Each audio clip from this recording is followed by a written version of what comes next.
Everyone to episode 122 of the Battlecast podcast. I'm your host Peng, joined by my co-host Anicor, who I heard that the Hot Chip had a 2-part paint series. Oh, do you know what? Yeah. Oh, yeah. What time did you message me? Yeah. Let me say, the next morning was not comfortable. The next morning, it was like 6 a.m. when you messaged me, I think. Yeah, that was not fun. But by 9 a.m., I was good. You should have took some Pepto Bismol before you. I don't know what that is, bruv. The thing is, you mentioned that so many times, like back when Speedy. I don't know what that is. It's not an English product, I guess. There's gotta be some. It's like something like antacid. Like it helps coat your stomach from like weird. I'm wondering how stuff. much damage was the chip and how much was like the tub of ice cream. Oh, are you lactose? No, not really. But I feel like if you eat a tub of ice cream, it can't be good, right?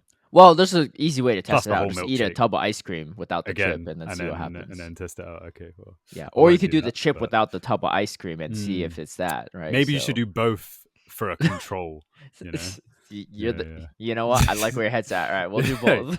Human calculator. You keep us posted.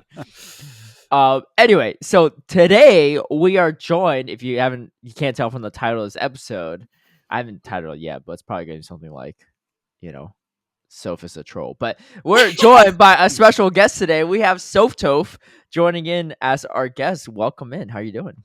I'm doing great. Thanks for having me. So people don't know this part. I don't even know if I told Anicor. But when Speediest Chief left as a co-host, I was shopping around for some different co-hosts, right? And for Anicor's sake, it kind of worked out because I did reach out to Soph and was like, "You want to be a co-host?" Right? Yeah, because it could have been her instead of you. Oh yeah, for my sake for sure, because she probably could have beaten me to legend. You a different story, right? Like that would have been a challenge, right?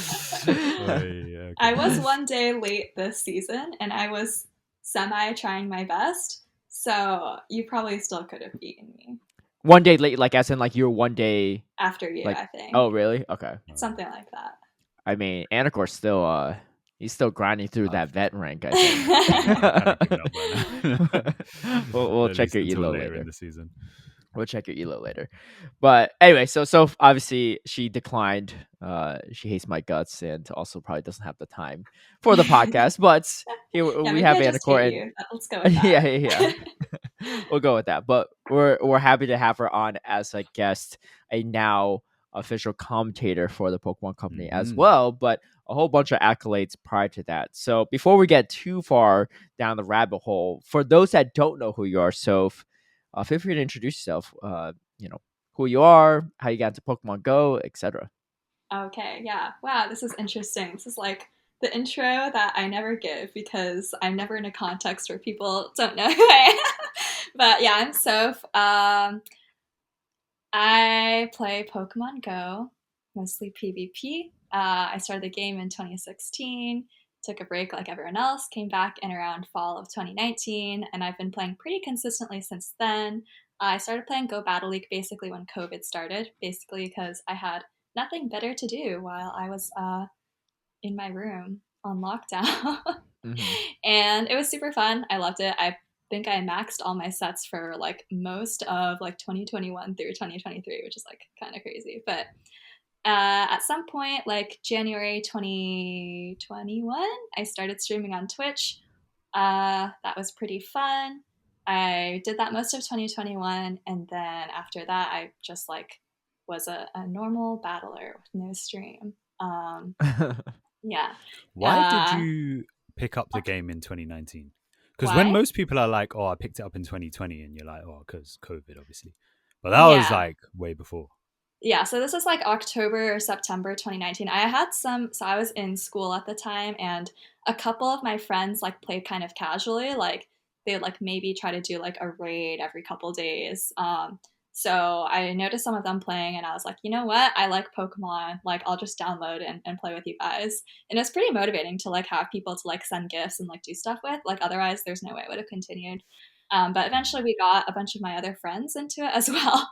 So we like gathered this circle of like 7 or 8 of my close friends and we all played. So it was pretty fun. Not that fun for our friends who didn't play because we'd be like sitting around the dining halls, like doing trades, and then they'd just be like trying to make conversation. um, but yeah, after that, I guess okay. So then after that, I was just like battling whatever, doing factions, etc. And then recently, I've become more known for writing some stuff for Pokemon.com. So I basically write some. Well, last year I wrote a bunch of like the preview articles for like ICs and Worlds, and then a couple like GBL things here and there. And then this year, as of like 2 weeks ago, I'm now an official TPCI commentator for Play Pokemon Regionals. So that's my new title. Jeez. Nice. But yeah, that's Very me. cool. That was a good little like Spark Notes version of your journey. But let's go back to the beginning a little bit. So Yeah. where does sophtoph come from? I feel like we could probably say your real name Sophia just because it's Yeah. on the thing. But the correct pronunciation is sophtoph, not sophtoph. Sophtoph. Yeah, people Yes. say I actually thought well, people say soft a lot for I don't know. I guess I could see it maybe I've if you never heard just that in my trying to life. oh, Just and like people kept for saying it general. during production actually Yeah, a two lot of weeks people say ago. it. Like when I Yeah. go into people's Twitch chats, like people who don't know me or whatever aren't familiar with Go, they always call me sophtoph, and I'm like, is that really the default pronunciation? But then I Do you looked think at it and I was no? like, I Like guess they it just is, right? Like, Yeah, if you phonetically pronounce it, I gotta say, my first impression of you a little disappointing, what? and here's why. You know too, but let me remind. Anicor doesn't know, and the listeners don't know. I think I don't know if I rated you, or I saw your stream or something. It was like early on when you started streaming, and I asked, I was like, "Is it is it Oh, is it Avatar. Toph? Yeah, is it Toph Yeah. like Toph from Avatar: The Last Airbender? Have you seen Avatar: The Last Airbender, Anicor? No. Oh. nah. You haven't? You haven't either? Oh Oops. God. I'm surrounded by uncultured people, man. I know it's good.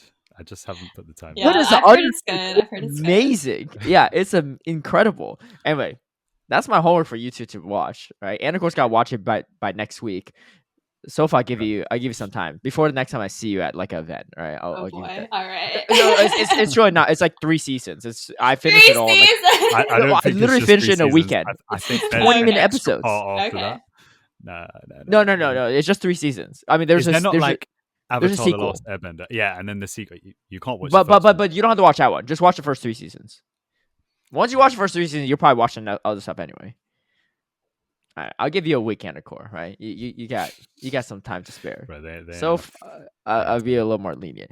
Anyway, Toph is one of the main characters from the show, Right. and she's a badass. And when I was like, "Oh, is this like Toph like from Avatar?" and you're like, "No, it's Toph." Yeah, And I I was think like, that the actual name origin story is like much less interesting. So, and I've said this on stream before, but yeah, so my first name is Sophia. Soph is an obvious abbreviation of Sophia. And then one Mhm. time, I don't know, I was just like sitting with some of my high school friends, and one of them was just like, Sophtoph. And then I was in high school at the time Go came out, so it's like, yeah, I'll just like make my username this. And then I was like, wow, what a great username. I'll just use this for all my Pokemon stuff forever. And here we are, and here we are. 7 years later. Not a reference to Avatar: Last Airbender, which honestly maybe not the worst thing because of the new branding guidelines for Oh, Pokemon. true. Yeah. I I mean, mean, Why would that's, they do that? That's very yeah. I don't niche. know. It's a character from a brand, a whole franchise show. But I think if it's just a character from a show, it's not as bad as like the actual show name Yeah. because there's It's not so many people that have offensive. like anime references in their username, right? But if it's Yeah. not the actual anime, like I feel like there's like a bunch of Luffy's like all over the Yeah. place for Go. Mm. So I don't know, but no one's come up to Soph about it, and she could always say, "No, it's not Toph, it's Toph," and then she's potentially in then the I'm clear. good to go. You're good to go. You're good to go.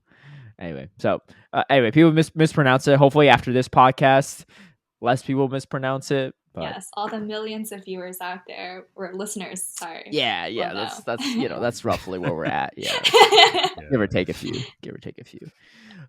Okay, so obviously, you played Pokemon Go when it launched. Were you into Pokemon before all this, Not or was it? really. I pretty much only watched the anime when I was like really young. So this was like Diamond and Pearl, and then obviously I've watched the originals. Mhm. I haven't played any, like I never had like a Nintendo like DS or anything, so I never played any of those games actually. I just Okay. like the anime, and I think all the Pokemon are cute. Like this is like kind of maybe like cringe, but like one of my teammates, like SJ, was like why are you into Go if you never played the games? And I was like, you know what? I'm gonna be honest. Like I think the Pokemon are really cute, and I just like looking at them. So yeah. Yeah, I never played the other games. I had like a couple of the cards when I was younger, like maybe like Mhm. 7 or 8, but I wasn't like that into that. I don't know. I just like Okay. the anime. Did you play Yes. any the main series games after you started playing Go, or you still haven't touched any like VGC stuff? Haven't touched that. I did get into TCG about a month ago. Okay. So I'm building out my Pokemon repertoire. Oh, she's serious too, Anicor. And for the listeners that don't know, like she was carrying around her deck or something in Sacramento. Wait, Caleb, She's Just in literally, case yeah. someone I saw that challenges you you to a won duel. your reach. Someone posted my Discord yesterday that like you're local, and I Uh-huh. was like, the first thing I said was like, wait, Caleb won a huge box from the. Yeah, I What the did. heck? I did. Yeah. Yeah. Yo, shout out. So yeah, we'll step away from Soph for a little bit. Talk to me. Anicor probably still not even like abreast on the news, but Uh-huh. I had a local yesterday. I told her about this last week, Anicor, right? I've seen it. You're just making assumptions. I Oh, saw it. well, you look saw the surprised. You look results. surprised. I was surprised at the box because that was Oh yeah. insane. Well, that was in Not the a video huge though. box. What That the was the heck, picture. man? It's You don't huge. even play. Guys, Here, can hold I on. tell you Give me a second. something? Let me bring it. Let me bring it over. 1 second. Yeah, well, what are they going to give him? Like Oh my gosh. Pokemon, you know? I mean, Like, okay, so like last weekend I saw Caleb and I was like, hey, what have you done with your packs from Fresno and San Diego? And he was like, they're just sitting in my closet. And I was like, really? What a Yeah, waste. yeah. This is about to go to my closet too. Look at I have this. the same Oh thing. Look at this. my god. This is That's it's pretty beautiful. thick too. Look, it's bigger than my head. Wait, how many packs are in there? That is insane. So A gazillion. there's one promo foil, Mew X, Mewtwo, playmat, one deck box, 16 booster packs. Yeah, so a good chunk What, of this was stuff in here. free? Well, Wow. so anyway, yeah. Well, first off, shout out to our local organizer, James Deblation, who hosts these tournaments. This is the second one we've done, and to participate, it's a LA tournament. You pay $10 per person, Okay. and each person gets a little booster pack on top of it. And so some people, they like straight up pull a Charizard in their one booster pack, which is kind of wild. Yeah. But yeah, so we all get a booster pack right off the bat, and then you spend the $10 and you play at the tournament. On top of that, he always orders us like pizza, wings, and stuff. So we got like food plus the booster pack, and then if you do well, you can win this. Yeah, that's so Wild. worth Out of interest, $10. who's financing Hello? this? I It can't just be the $10. I don't think so. Maybe James is paying out of pocket, or maybe it's the card shop. If it's the card is shop, helping. that's Yeah, shout out to Crossing Collectibles, located in Culver City, LA. But yeah, definitely a really cool spot. They obviously host a lot of TCG stuff for Go and for Pokemon, and I think for One Piece and some other stuff maybe too. So it's mainly a card shop, but to my knowledge, James Ablation works for that card shop too. Oh, So that's why okay. he's able to. Well, he has a connection obviously with the place, so he hosts stuff. nice. But yeah, we had over 20 people show up for That's local for 15 crazy. points, which is pretty nice. Yeah, we had a 5-round Swiss and then single elimination playoffs. And there were 8 in the playoffs. So there was actually quite a few. I played a total of, I think, 8 rounds of battles. Yeah. Yeah, that's So- really crazy, actually. That's Yeah. like more than a regional, potentially. Yeah. I mean, they're all best of 3s, though. They're not best of 5s, no bracket resets or anything, Yeah, but I still, guess. it was a lot. Yeah. Yeah. The only person I lost to in the Swiss round was another Carbink user, and my Carbink rank 1 best buddy. It's not best buddy yet, and I think that made the difference because I was like taking way too much damage from the Shadow Dragonair against Carbink. What is there a break point on Shadow Dragonair? Well, it's not even down. I'm just like I'm down like a whole level, right? Maybe, but and I think I was probably losing the mirror matchup because I was like, well, he had a higher attack one anyway, but yeah, it was stacked. It was stacked. I faced Eight the Great was the guy I lost to. He made it to like losers finals, I think, of Sacramento. Faced C2U, Top Cut in Fresno, and Sacramento. Faced Dre Flames twice in the Swiss and then in the finals. You know, y'all know Dre Flames, Top Cut, Sacramento. I faced Gucci Gang, Top Cut, San Diego. It was like a pretty stacked tournament for a freaking local Boombro, right? Top Cut in Fresno. Dude, it was like, I was like, and here's the crazy part. Ramberto and Gerald weren't even there. They couldn't make it. If they showed up, it would be even more stacked. Yeah. Yeah. Oh, Frostfire was there too. I didn't face Frostfire, but Frostfire was there as well. He made the top 8 as well. Yeah. Man, it was fun. Yeah. Anyway, yeah, I got some cards. So I think I might have mentioned this but they used to give us like big booster packs for the commentators at these tournaments for commentating. But they kind of stopped doing that in the past year, which is a little unfortunate. But I remember Toronto last year, we got 3 booster boxes each. Man. 3 booster boxes each. Yeah, I think it depends. Those aren't like they're not gifted from the Pokemon Company. It's gifted from the tournament organizer. So I guess it depends on how generous they're feeling or how much extra box they have. Because usually they give those to the judges and players, but maybe they have some leftovers. So they gave us 3 each at Toronto last year. Yeah, so Toronto is overload events, right? I think so. Yeah. Okay. Yeah. But I did overload events at Pittsburgh and I didn't get anything. So and so Peoria I guess they too. Just stopped. Yeah. Tough times. But it's okay. I can just pay actual money for cards. It's also like if you're interested in like actually playing TCG competitively, it's like much more efficient to like buy the specific cards you need instead of like going for the packs. I heard most decks like you got like loads of commons on tables at events, right? It's just half the stuff's useless. Mm-hmm. Yeah, I heard most decks, like competitive decks, you could buy for like 100 to 200, like a full on. Way less than okay. If you're going to make adjustments and want to be flexible, but I think most like decks that are like winning regionals and worlds are like less than $100 if you like know exactly what you want. I think I remember I think it was right before LEIC last year when they came out with like the Lugia decks or whatever. Those are a little bit more expensive because they just came out, so there weren't a lot of Lugia on the market. But makes sense. But everyone's running because it's so good. Anyway. Yeah, Carbink's the truth, man. It was great. It was so good. I actually ran it. But so you got back into Go and stuff. And I assume you didn't do any Sylph until after you started GBLing during COVID, right? Yes. So actually there was one random weekend or one random day. I was like super bored. I was like, maxed out on my GBL battles and I like discovered Sylph Arena.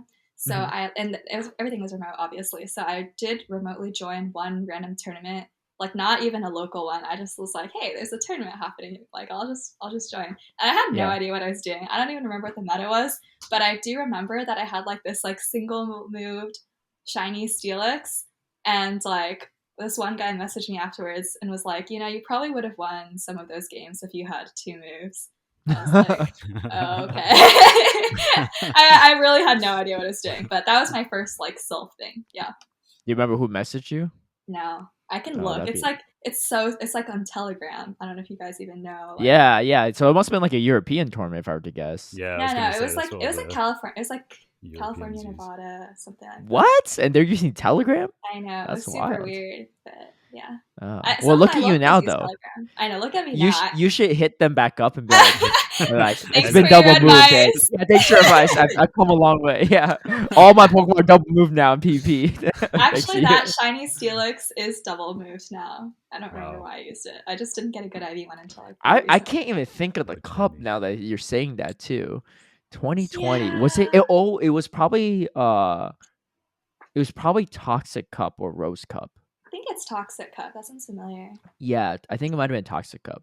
Yeah, because I'm thinking around that timeline, that was probably what it was. Yeah, but that's pretty cool. What did you enjoy PvP right when it came out? Because like I'm always trying to figure out like for those that just got into it, like what was like the thing that clicked and you're like, oh yeah, this is for me, right? Yeah, I don't Especially if you'd know. never touched it before. I think honestly, I think it's just like I literally had nothing. Like I came so during like March 2020, whatever, right? I came home from school like across the country, and then I was like quarantining in my room for 7 days. I legit had nothing to do. I think I watched like 100 Zionic videos or something, like, and then I was just like, okay, yeah, I'll just do this. But when I started, it was like January 2020. So Mhm. like I said, I had a bunch of friends who were playing Go at the time, and one of them was like, have you been playing Go Battle League? And I was like, no, like, what is that? And they're like, what? You're wasting all these kilometers you're walking every day. I was like, okay, I'll Yeah, the give it a old walking try. requirements. Yeah. And then also some of my other friends we would just do friend battles because we needed Sinnoh stones to evolve like our Magmars to like fill in our Pokedex and stuff. Uh-huh. So we did some of those. And then just like, yeah, sometimes we'd be like sitting around and like we'd like play a set of GBL or something. But I don't know. Yeah, I didn't get super into it, like I said, until I had to quarantine, and Mhm. it was just a great activity for when you're lying in bed, um, can't go anywhere, Yeah. and I don't know. I mean, I like games, so it was just the game that happened to be available, and then I just kind of like kept doing it. Wow. Look how far you come too after that. I Yeah, know. lying in bed. I remember I still play GBL lying in bed a lot of the time. I do too sometimes, but I remember I was dating someone at the time and we'd be like we're supposed to be sleeping, right? But Mm-hmm. I'm like, wow, I got some sets to do, right? I like I got like I Oh can't let no! these kilometers like you said, like you don't want to go kilometers go away, so you gotta finish Right? these Yeah. sets, right? Well then Yeah. once COVID started, there was like no walk around, so you just Right. go endless. And I just remember I'd be tilting in bed, but I got to stay silent, right? Because she's Yeah. sleeping and I'm pretending to be sleeping, but I'm just like fiercely tapping and stuff. And if I made a great play, I couldn't like really make any sounds about it. But That's yeah, I used funny. to. But also great plays back then. I'm like, sometimes I watch footage from back then and I'm like, Oh, oh uh wow, yeah, yeah. yeah. There's if you don't have too much footage of it, you're probably lucky. But you can see all my bad plays if you scroll back in YouTube far enough. And Yeah. I'll look after we finish recording. I'll be like, what was Neil just posting in 2020? my first Lugia video, my first video ever was like over an hour long. I've watched like everything wasn't even sped up. Like it was full on like one time speed. And I was just rambling. It was Yeah. It's yeah. okay. I was running with Vaporeon, Magmar, Absol for a while in Great League, and I kept losing. Oh. Or I got to a point where I kept losing, and I was like really frustrated. So then that's when I went on YouTube and started trying to look stuff up. But See, I like that mentality because a lot of people that they're struggling, they just like it's always interesting to me because it's hard to tell, I guess, if it's someone that's first getting to PvP or like they've been around for a while. Obviously, everyone listening to this is not in that category, right. but every time in the beginning of the season, you always see people running the weirdest stuff Uh huh. and they're playing day one, like in the first hour of the new Yeah. season, right? So they're Yeah. not like, I don't know, it could be a coincidence they just decided to queue in there, but most of them know like, oh, the new season's starting, I'm gonna start my sets now, right? So if they have that intentionality, but then they're still running like a 1200 CP like Marsh Stomp, you're like, what is going on? And they're like just Yeah. like water gun Marsh Stomp, and then it always just baffles me. I was like, why don't you just go on YouTube and just search any team, right? I mean, Yeah. Really some content anything. creators aren't the best, but most content creators are doing something, right? Yeah. Something right. So, Yeah. but Yeah. yeah, that makes sense. So you got what made you decide to do streaming? Because I think that's when you Ooh. really kind of built a name for yourself, right? Yeah. Well, I was watching a lot of Twitch and Mm-hmm. it seemed fun. I mean, I've been watching a lot of Twitch for like maybe like the latter half of 2021 or yeah, sorry, 2020. Mm-hmm. And then yeah, around December, I hit Legend for the first time or something, and I was like, yeah, maybe I should just like start streaming. Oh, actually, I have a specific story. So I hit Legend for the first time. I posted on Twitter to my like 5 followers or whatever, Yeah. and then uh, Kevin Saludaris DM'd me and said, "Hey, you want to do a duo stream sometime?" Because he used to stream a little bit. Now he Yeah. doesn't really, but he asked me if I wanted to stream or come on to stream, and I was like, okay, sure. And then I was like, wait, I should just stream. So yeah, then I was like, okay, Didn't I'll do just it. try it, I guess. I'm not giving Kevin free content. I could do this myself. Well, so I did end up doing that duo stream with Kevin plus like one Yeah. or two more, but yeah, I think it was probably just that DM that I was like, yeah, actually, it doesn't seem that hard. I'll just do it. And it was pretty fun. I also Wow. had a friend back then, Mushroom, who I was like my duo stream partner for like, I don't know, a month. Now he's like busy with life, but yeah, it was fun to have someone to talk to, even when you have like, I mean, the most difficult thing for any aspiring streamers out there is talking when you have like 0 or 1 viewers, but like you have to keep talking in case someone comes in, right? Yeah. So yeah, but I mean, if you have a duo partner, it's obviously much easier. And then Pokemon Go is small enough that people raid you and whatever. It's relatively easy to grow. So yeah. Yeah. Wow. Shout out Kevin. Yeah, shout out to Saudars. Kevin there. Day Also, one. by the way, Origins of, Kevin's like top 10 on the leaderboard or something right now. Let's go, baby. Swear on. He Yeah. is, yeah. Yeah. He's running Carbink. Gucci's Carbink double grass team in Right. Great League. Yeah. And then he I faced Smurfy, who ran like a Palisand in the back. I forgot what the rest of the team was, Oh, but it I was a played him this Palisand in the back. morning. It was Yeah. I gave up Switch for some reason, and then I think he had Charger Bug lead, Palisand, Yeah, I think so. and then I can't remember. Yeah, the Palisand in the back really messed me up too, but I had like a couple variations. So I faced him, and then Okay. like literally like 1 minute later, I faced Kevin Saladaris running the same exact team. I'm like, what? And apparently Kevin Saladaris, Kevin's heard of Smurfy's team too and started running that. Mm-hmm. I was like, dude, Versatile player, man. You can adjust based on what you see. I mean, I think that's fine, right? Like, if you see a good team, you want to try it. Like, you don't need to run. Like, for you, I kind of imagine because you're recording, you'll run the same team for a long time. Also, let the record show, I did beat Caleb in GBL like 1 or 2 weeks ago. Let the record show. I don't keep track of how many times it beat Soph because it don't matter to me, right? You list friend free in someone else's head when they're thinking of you all the time whenever they beat you, but not the other way. I remember that battle. Yeah, I do. I think I threw that one too. I forgot what I did. I think I just gave up Switch or did something. Oh, I overthought it. I thought like it was in Great League. You had a Diggersby in the back, and I should have just. I had a Frostlass, but I like swapped over to my Medicham or I did something. I don't know. I did something weird where like, I pretty much hard countered you. So I think I do. Yeah, I remember it because when I saw it, I was like, yeah, deleting this footage. That's not good. Come on now. But in fairness, it's not even because I lost a Soph. I just like.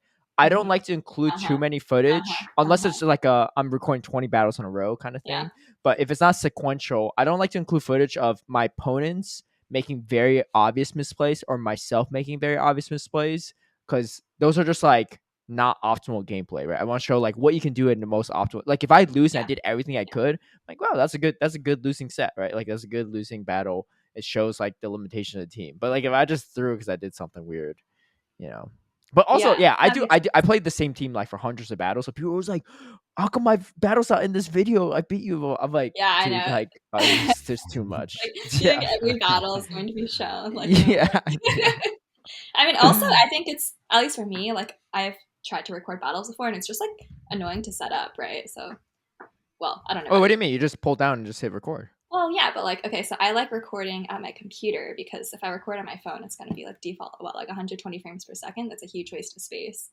It is a big waste. Yeah, like literally at the tournament at my local yesterday, in between battles, I'm like deleting GBL footage. Yeah. They're like, "Are you ready?" Because they think I'm looking at their teams. I was like, "Oh yeah, I'm ready. I'm not even looking. I haven't even looked at your team yet. I'm just deleting footage." But like, I only need like a minute to lock in anyway, so I'm good.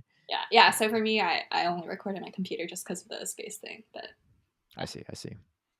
Yeah. And then I can lie in bed. My perfect spot.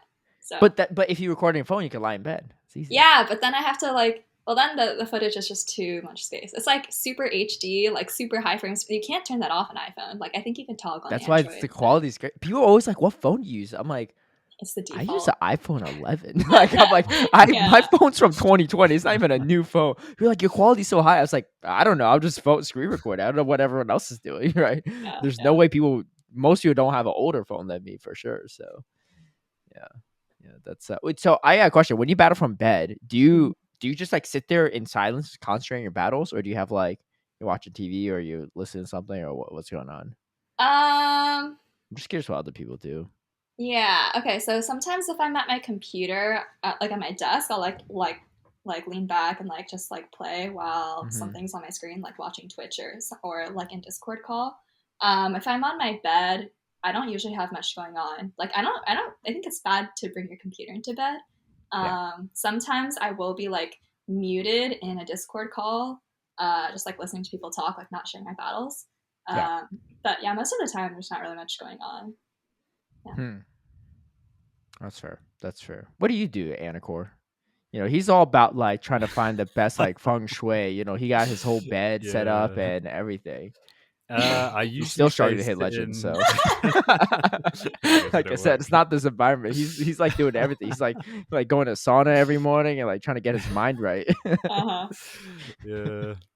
I usually play just sort of like, I don't know, sitting on a chair or sofa or something. I've tried putting stuff on in the background, but sometimes it gets distracting. Sometimes it's like, I don't know. Sometimes it kind of keeps you in the zone. I think it depends on how much speech there is in the background, or how much like something to take your attention away. That's the set that I did with the flipping Mexican music in the background. That was top tier. Dude, you just had one good set. Don't attribute to this Mexican music in this random restaurant or whatever. Right? It was like 3 good sets. Mexican music, low light. When you tank low enough, you'll have some good sets afterward. I'm just saying. Regression to the mean. What's your elo at right now, Anicor? I'm curious. Bruv, I haven't even checked. I'm gonna say probably like 28, 50, something like that. All right. You know, the season's gonna end soon. You know. I know, man. But you know what? Yeah, look, I'll be honest, innit? Yeah, I lost. Yeah, I said I was gonna try leaderboard, but bruv, I got so much stuff to do. I'm gonna be honest. The leaderboard floor is quite low right now. Like if you hit legend and you just play like 1 or 2 more sets, I think you'll be on it. Yeah, but the problem is like if you hit legend, is the key words here. He still needs to do that first before he thinks about leaderboard.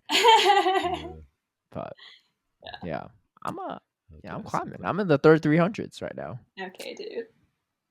Oh, what? Your one win over me was just not enough to keep you. No, it's keep okay. you close to my elo. I'm just salty because I threw some games today, but it's okay. Oh, that's all good. Yeah, that happens to everyone, I think. Except for like DFH, that guy's he's on another level. I hate playing him too, and he's like my teammate, and I hate because every time like I actually get psyched out. I was like, he's going to do something crazy. And like, so I like play less optimal because I just like don't know what's coming. And something always crazy happens. I'm just like, this seems unlosable for me. And I somehow still lose. Yeah, I've been there. Some people just, get you. Wait, can I ask you a question? Of course, you can ask us all the questions you want. Yeah. Okay, which of your Cool Cats teammates like play the most? So obviously there's DFH. But like for me, like, a lot of people on Elite teams like barely play. Like Hilda Clash is probably the only, and like Ferrixter, I guess, are the only people I play like semi regularly. Weren't they all supposed to be GBL players? Yeah, then they all retired. I don't know what happened to them, dude. They got so bored. It's like kind of wild, like how. Well, I mean, now they're gaining interest in like play Pokemon, but at some point, everyone was like a GBL tryhard. Like I used to like play. Yeah, I used to play like best of 7s with that boy Jay, like for fun. Like when we were both maxed out. Best of 7s? Yeah. Like you scrim until you're bored at that point. That's just track of best of 7s. And then we had like a whole spread, like we'd list out like 21 Pokemon on like a shared spreadsheet. And then like it'd be like 3 unique every battle basically. But yeah, like we used to do that kind of thing for fun. And cool. now it's all yeah, we're all jaded now, I guess. We're all jaded. Yeah. No, it's okay. We're all practicing for the play. To answer your question, there's really only 2 options. It's DFH or Auburn because none of my other teammates really climb GPL much or don't really play enough. Like Polly like doesn't even like I don't even know if he hits legend anymore. Like he can if he tries, but he just doesn't try, or he's like run just like stupid teams. And I'm just like, dude, what are you doing? like he's like, yeah, I'm trying to hit legend, but then I decided got bored and just ran Flygon. I'm like, why are you running Flygon over Great League? Like, yeah, no wonder why you're not hitting legend. Like, what do you mean?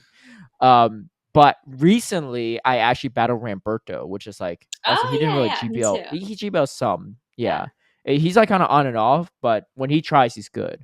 Right. And so I did battle him. But like honestly, outside of that battle with him, I don't recall anyone else I battled besides Alper and DFH, and both of those guys are always just like, they'll hit like number one the leaderboard, like it's like just like whatever. I still haven't hit number one. Have you? And what's your highest leaderboard placement? Like 9, maybe. Oh, okay. That's wow, the good. disappointment. Well, I didn't say I wasn't disappointed.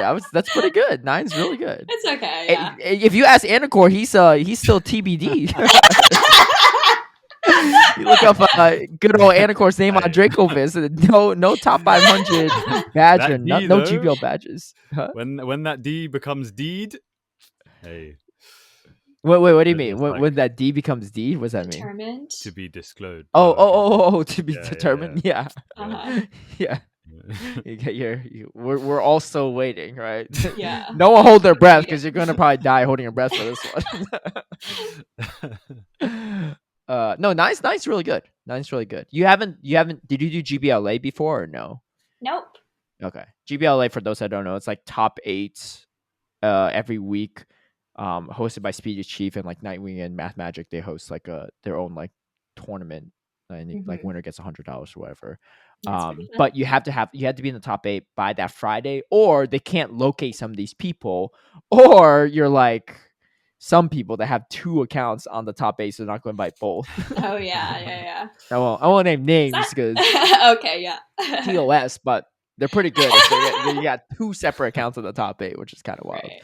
Yeah. Not me. I ain't that good. I just don't have time for another account, let alone should you. But yeah, no. The one time I did it, I think I was in top 8 at one point, but then by the Friday I wasn't. But they couldn't find someone. And honestly, I was like not even paying attention to what GBLA is. I didn't even know what it was. Speed just sent me a message. I was like, sure, I'll battle. I was like, I don't know. I was like, yeah.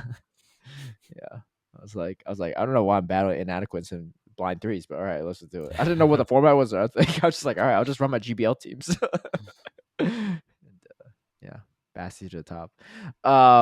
Okay, so you talked a little about Elite TMs, but obviously not everyone knows about it. What is Elite TMs outside of a in-game item? An in-game item. I know we're always overshadowed by the in-game item.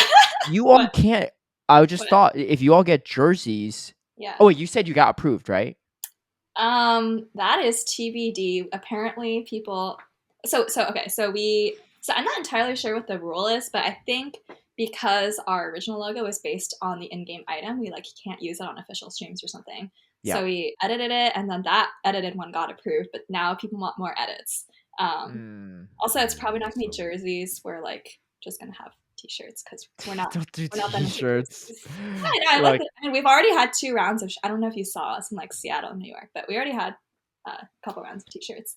Yeah, but the t-shirts just don't look as official as like esports jerseys, you know? Yeah, but like we want we want things that we can theoretically wear outside of like play Pokemon tournaments, you know. You're gonna wear that in daily life. No, not in daily life. But Rocket Elite Community Day, Go Fest. But a jersey looks great in that because they're like the fabric is breathable and it looks official. I'll right? just say, if you wear just like a t-shirt with it, it looks like a fan-made t-shirt. No.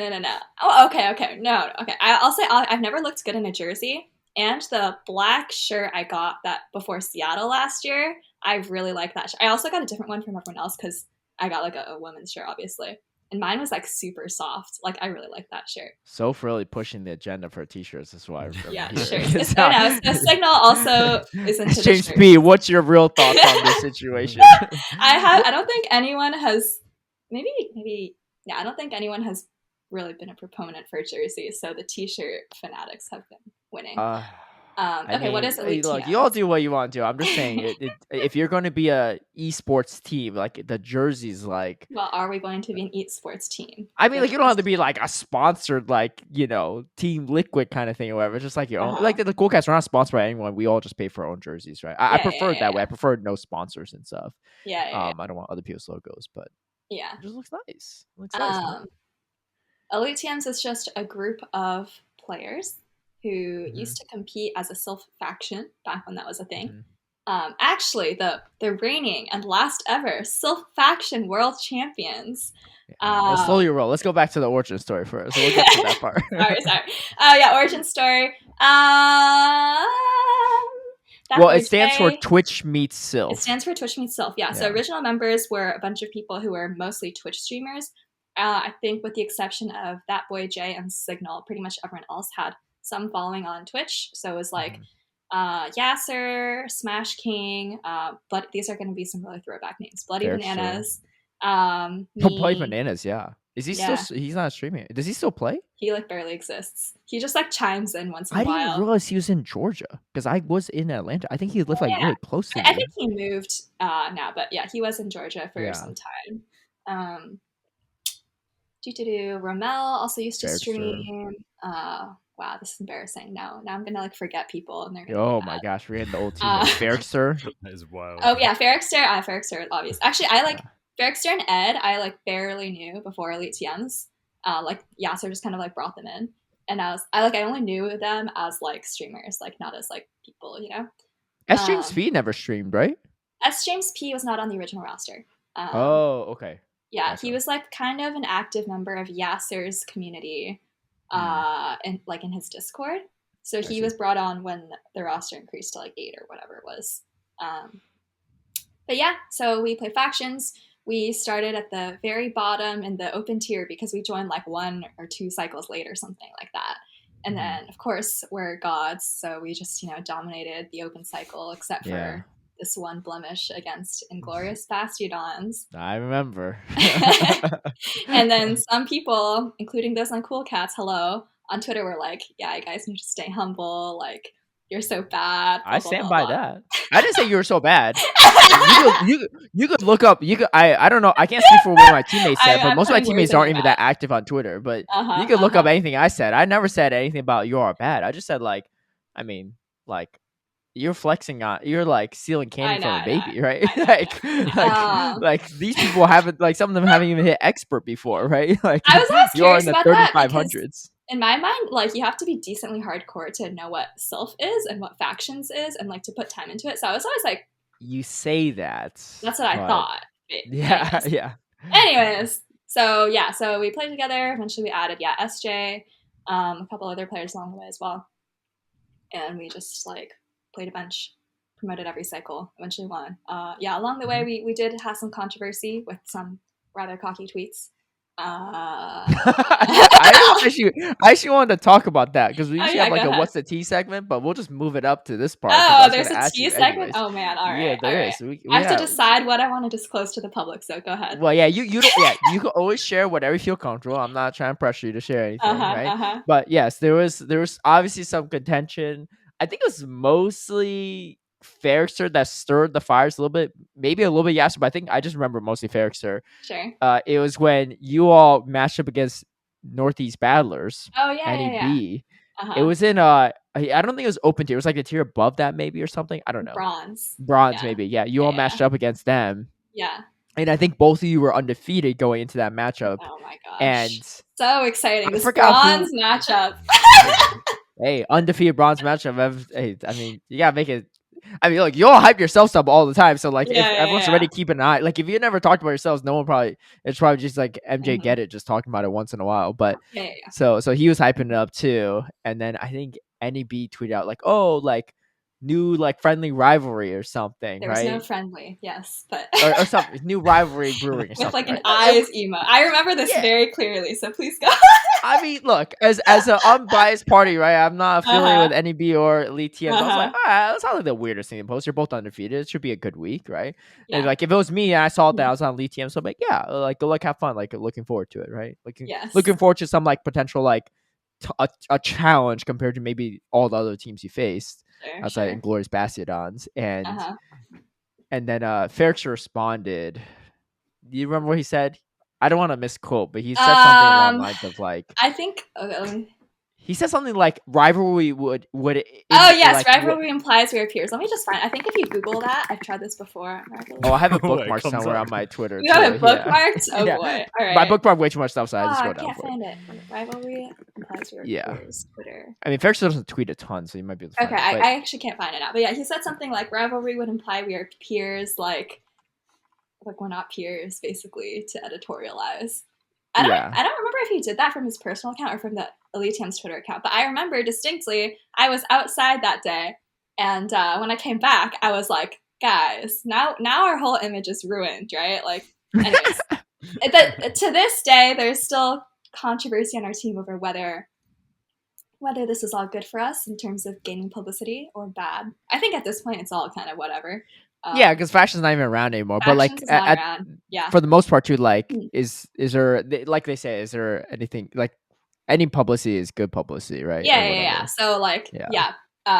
You could definitely argue that. I mean, like, even though we had a lot of like individually like decently well-known people, like nobody would have known about us if we didn't right. Yeah. So Ferrickster tweets that. Couple back and forth from Neb being like, what the F, man? Like, individual people on Neb, not their team Twitter. And I think it was mostly friendly banter. There were definitely one or two people who I will not name, but I think they were, like, pretty annoyed about it on Neb. But for the most part, everything's okay now. I'm friendly with Frostfire even. He GG's me when we match in GBL, and Jay Mills as well. Had some nice discussions with You're skipping some parts of the story. So you all beat them. Sorry. I thought you just wanted about the relational stuff. Yeah. Well, I want to hear it all. Okay, yeah. So this tweet, these tweets go out like maybe 2 weeks before a match. I actually wasn't on the roster at this time, by the way. This was like the cycle when SJ joined, and we didn't have enough spots, so I just like, okay, well, we need SJ, so I'll just leave. So we played them. It was great. Also fun part.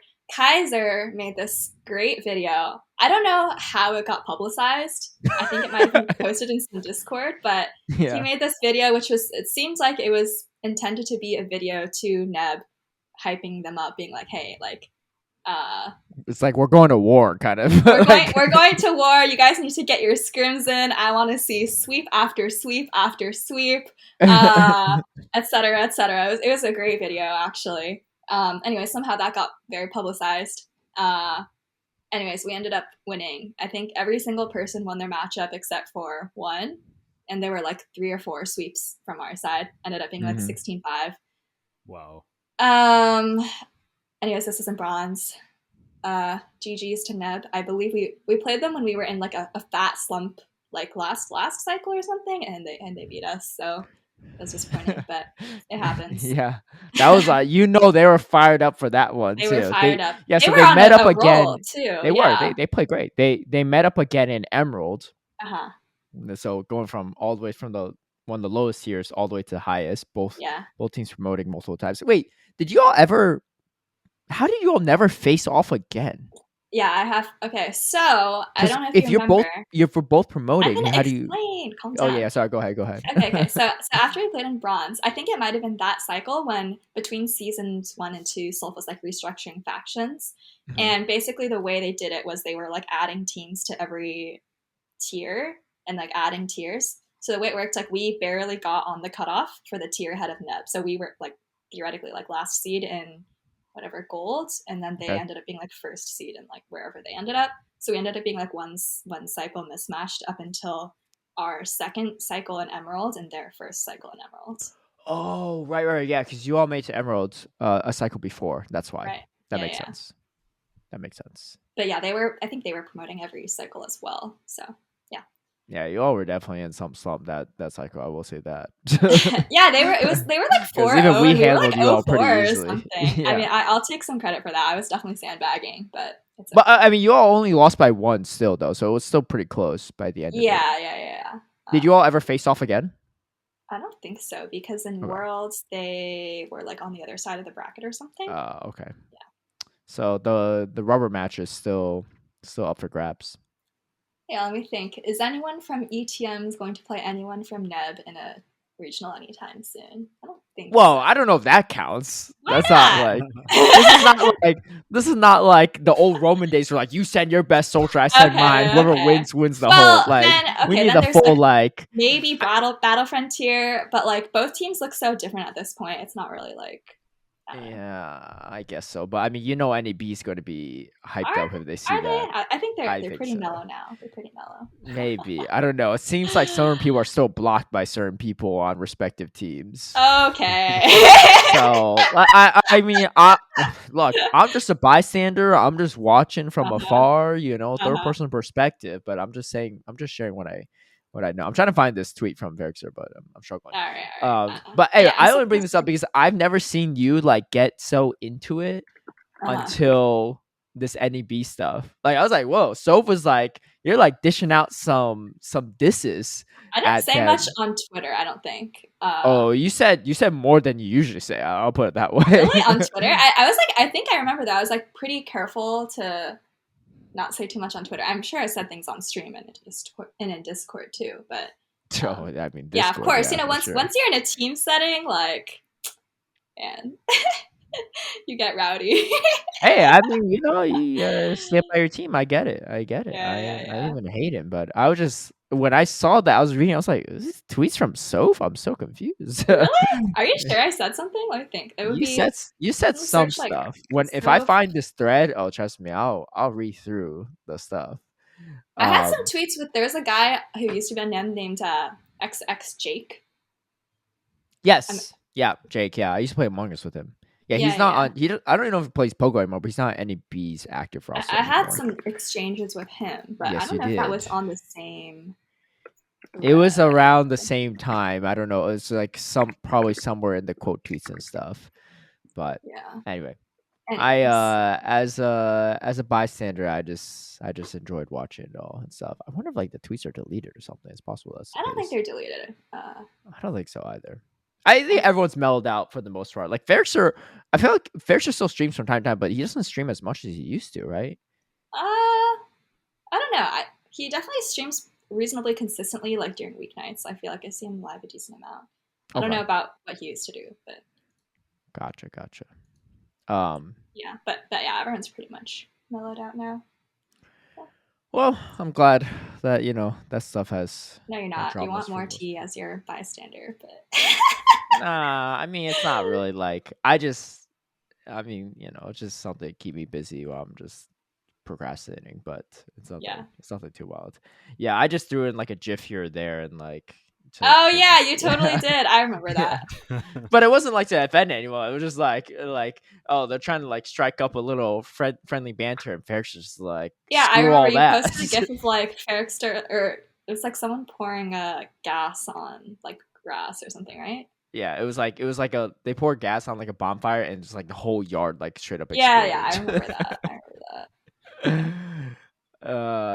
I think it just adds more excitement to the matchup. I will say that. I don't think Cool Cats really have much of a rivalry like that with anyone. There's certain teams that we don't like because what their players have done. Like their players have done some really grimy stuff. Like things that like okay, they're within the rules, but they know they shouldn't have done it, right? Like they're like asking for rematches on like obvious games they should have lost, right? Or like or like they're like trying to penalize us because like we didn't show up like 2 minutes for a match or something like that, or like just all this like trying to dodge the matches and still like go for ties, whatever.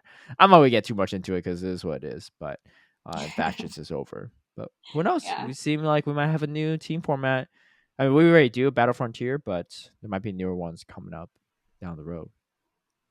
But yeah, that's your competitive stuff before you start doing Pokemon tournaments too, which you played in 2, right? If I'm not mistaken. Yes, I played in San Diego and Fresno.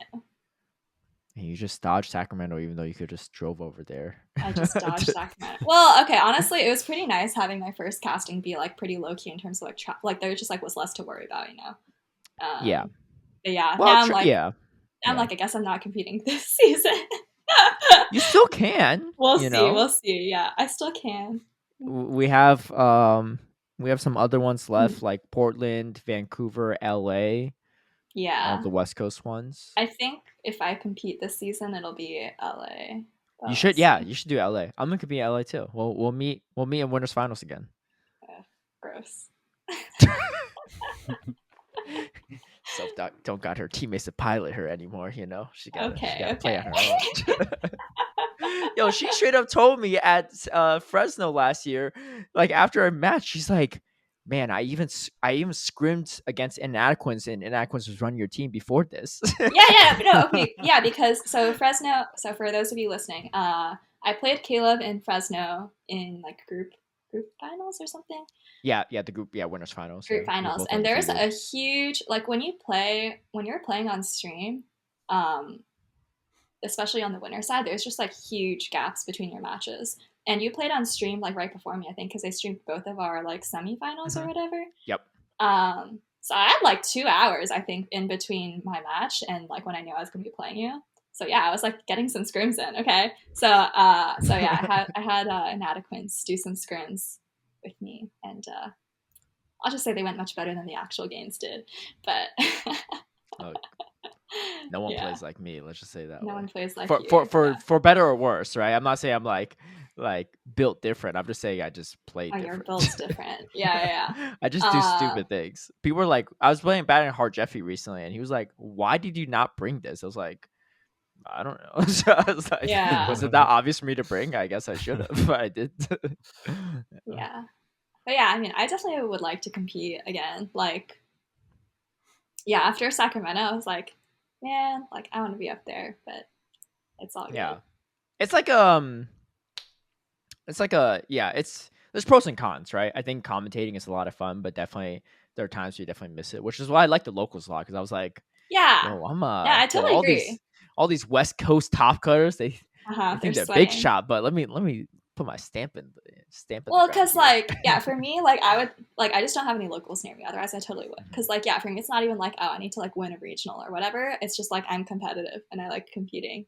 And I just don't really have an opportunity to do that in like a setting where people care and there's things at stake now. So yeah. Well, if you're not casting like international, like NAIC. Yeah, that's another one. Like LA or NAIC would probably be the NAIC. Yeah, international is the best way to get championship points too. But that's okay. But like that's like totally useless if I don't have locals. So. You're not wrong. Especially if you don't go to enough free shows. Yeah, that is. Well, you could win it all, right? There are twice as many Worlds invites at NAIC, so you're not wrong. Wait, so what is international? Is top 2? I think so. Automatically qualify? Was that what it is? Yeah, but no trickle down. But they don't trickle down. No. Yeah. So for this season, okay. Maybe we'll see how it goes. Something I want to touch upon too is Toph Town, because a lot of people talk about this. Toph Town is just the name of your Discord, correct? Yes. How did that just start out because you started streaming, and then just kind of your stream community kind of started going into it, and I'm not personally in Toph Town to my knowledge, so I don't really know what goes down there. But you know, what? You're not in there, are you? Are you? No, I don't think so. No, I'm just saying you knew like right away I was in it, I guess. Yeah. Well, yeah. Well, at least I know you're not active in there if you are in there. But I sometimes lurk. What? Not in yours, but I'm just saying lurk in Discords in general. Yeah. Go ahead. Sorry. Yeah. Toph Town. Do people really talk about it that much publicly though? I don't know. People, of the Discords people have ever shouted out on official broadcasts, I think Toph Town's been shouted out the most. I'm pretty sure SJ is the only one. I feel like someone else shouted out Toph Town. Yeah, there's definitely been at least 2 people. It's Toph Town. It's people shouting out Toph Town. Like outside, like individual shout outs, they shout out Toph Town. Obviously, their own teammates if they have any, and Inadequates tournaments. Those are like the main shout outs I see. Yeah, Inadequates tournament is probably more so than anything else, but I've heard Toph Town like at least 2 or 3 times. One second, actually. Oh yeah, no worries. I'll just my camera real quick. Well, maybe you can just edit this out. Last time I asked you to edit something, you didn't. Yeah, I didn't, probably. I didn't listen back to actually check. Content, Yeah, that's fine. While she's doing that, Anicor, I told you. Okay. Carbink's the way. I'm back. Bruv, you. I used it. It wasn't bench pressure. I used it, and straight up, there's so many teams straight up weak to Carbink. My team was super weak to Medi, but it was so easy to play around Medi. Actually, Yeah. Medi being the top of the meta is actually not a bad thing in my opinion. It's so easy to play around. Yeah, I There's don't so many think so neutral either. and like you just chip and dip, or I don't know. But anyway, welcome back. Hello. Toph Town. Yes, Toph Town. Well, so like I said, when I started streaming, I was duo streaming with someone, and we just like needed a place to like be in VC together. So I just made this Discord. So originally it was just like, you know, whoever I was duo streaming with, we'd go in there. And then at some point I opened it up to like just, you know, just like post the Discord link in my Twitch chat or whatever, and be like, hey, if you want to join and hang out outside of stream, that's cool. So yeah, it just started growing. It is currently closed to the public, so if you want an invite, you need to DM me or another mod. But I mean, yeah, nothing really interesting goes on in there. We basically just talk about Pokemon Go. I guess, yeah, like when there's play Pokemon tournaments, there's like a lot of chatter of people are like watching it live and stuff. Sometimes people will like share their battles in voice chat. Um, Less of this now, but it used to be like a lot of people would like ask for like practice battles for like scrims for factions or whatever in there. Yeah, I don't know. It's just like a group chat basically. Nothing too saucy. I mean, I would say most news that you see on Twitter, like whether that's you know, gossip related or just like rotations or new mods coming out, like most of that does come through the Discord. So pretty good source for news, I'd say. Yeah, Nice. but there's nothing like special. It's not like a tournament Discord or anything like that. Yeah. I think it's like a lot of people give credit to it because it's a nice community you fostered, and they've been able to Yeah. Like I've find seen that people camaraderie like stuff, right? Yeah, like on Twitter they hit legend. They'll be like, oh yeah, thanks to community for the support, that kind of thing. That's pretty cool. That's awesome. I'm glad that that's going on, especially because you haven't really been streaming much, but at least the Discord is. Yeah, exactly. Like when I stopped streaming, I was like, you know, I wonder if this Discord will just like die. But I mean, that's also okay with me. Like of course I care about my Discord very much and my community. But like if the Discord like naturally dies, I'm not gonna like, you know, artificially like try to like pump whatever into it, right? Like people get their value, and if there's no value more, they can leave. That's fine with me. Right. And that might be why it's doing so well, because there's nothing artificial about it, right? It's very organic in how people interact there, and it's probably why a lot of people find meaning in it. But that's cool. Do you mind sharing why you stopped streaming? Oh yeah. Well, do I mind sharing this? I don't want to draw too much attention to it. You can share what you want to or not want the reason, to. the ostensible reason I stopped streaming in whatever fall of 2021 is for school. So at that point, I think I said I would like try to stream like once or twice a week. So when I first started streaming, I was like super free all the time, and like especially this summer, like I had like literally nothing to do. So I was just like streaming every day, and it was like really fun, and like I get a lot of enjoyment out of like trying to improve and like optimize things. So like, you know, in between my streams, I'd be thinking like, oh, I could do this, I could add this to my layout, blah blah blah blah. So I find like that kind of optimization very fun. Once I had other things to do, it was just like not that fun, and everything just kind of felt like an obligation. So eventually, I just kind of decided to stop. And that was like December of 2021 or something. Okay. But yeah, like my heyday for streaming was summer 2021. That was like when I was streaming almost every day, pretty much, or almost every weekday. And then I just kind of started streaming like once or twice a week, and then I just kind of stopped. So now I pretty much only stream like once every couple months or something, just for fun. Yeah. But yeah, I don't know. I mean, also it's like, actually, this is one downside of having a Discord, I think, is like when I first started streaming, I think I streamed like maybe twice a week as well. But it was really fun because I would stream, and then these people would come into my chat and be like, oh, it's good to see you, blah, blah. Now it's like I have my Discord, and like everyone's just hanging out like all the time. So it's like, that's not something I get value from for streaming as much. So yeah. Okay. That's cool. I remember one of the times I tuned into your stream was after we battled in Cancel Cup. And I think you misplaced something, and just right after battle, like he'll better not come in here and say GG's. I hope he doesn't tell me I tilted. And I was just like, I never do that anyway, so I just thought it was funny. I was like, wow. I was like, she really tilted from this. I was just curious to see your reaction after the battle. Yeah, to be fair, I say that almost every time I play someone with like who has like an identity. Basically, I'm like, oh, please don't GG me after I like misplayed or whatever, or if it was like RPS. So you don't need to feel too special about that. I feel special enough. I'm good. I mostly only stream to my patrons, so like it's very rare that someone could actually come in and say it. But I feel like most like bigger content creators don't say that, right? Do they? They don't come in and say GG after they play? I don't know. Maybe that's just I just don't do it. I definitely feel like, at least when I was streaming, like, especially if you're playing someone else who's like live, there'd usually be some kind of interaction. I also think it's just fun to acknowledge, if it's someone you know, just to acknowledge that you played each other. It's kind of cool. Like, that's one of the... Yeah, but what percentage of the GGs happens when you lose? If you Rise to Occasion feels very strongly about this. I swear not so much now, but he's pretty active in Toph. And like at some point he sent so many messages being like, oh, this person GG'd me and like blah blah blah. This game was so dumb. He actually has this like ongoing thing with Kevin, like to the point where one time they played and I think Rise just typed in general like, don't say it, Kevin. Don't say it, Kevin. And like 3 messages later, Kevin's like, at Rise, GG. Yo, I'm surprised Kevin waited 3 messages later. It was because Kevin beat him? I think, I forget what happened. I think Rise came in late or something, which like flipped the game. Okay. Yeah. But what percent are after you? I think when you're live, like I don't mind if someone just comes in to say hi after they played it. I think that's like kind of fun. And that's one of the funnest things, in my opinion, about playing at high elo is like you just are often playing people you know. I hate that. What? I hate that. Well, it's just annoying because especially if it's the same team. Like this one guy, Survivor Snape. I literally battled him.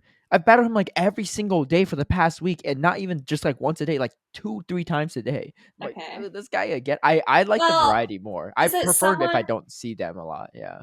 Okay, it's not okay. So for me, it's not about the Pokemon. It's just like I played someone who I know and interact with outside of GBL. That's fun, right? You don't think that's fun? No. Dude, I hate playing randos. I'm like, why am I even here? Oh. I mean, once it depends, right? If it's someone I don't like and I beat them, then I'm like, yeah. Wait, I feel like it's pretty fun. I mean, if I misplay and I think it's likely they were like sharing screen or streaming or something, then I get annoyed. But other than that, I think it's pretty much only a plus. You get friendship with them too. I'm much better at gifting than you are, so I don't think that's high priority. Someone I do enjoy playing is Z's Wireless. He always runs like some weird stuff. Yeah. And I never really know there's usually a Shadow Goaler somewhere if it's eligible in the meta, including now. Last night. I don't know. I guess so. I guess hit or miss. Sometimes I just prefer not to know the people, but like depending on when I play too, I play like some weird hours. I played Ishikawa Boy like 3 times in the past 2 days. I don't think I've ever played, or at least I didn't notice. Yeah, but that guy is cool, by the way. I remember I was like watching Worlds. It was like late at night for us or something, but I was like watching and like everyone in Discord, of course, is watching Worlds. It's like mostly Pacific time. And everyone's like, whoa, like this guy is like cooking, like he's got spice, he's got the sunglasses, he's like writing notes. This guy's cool, man.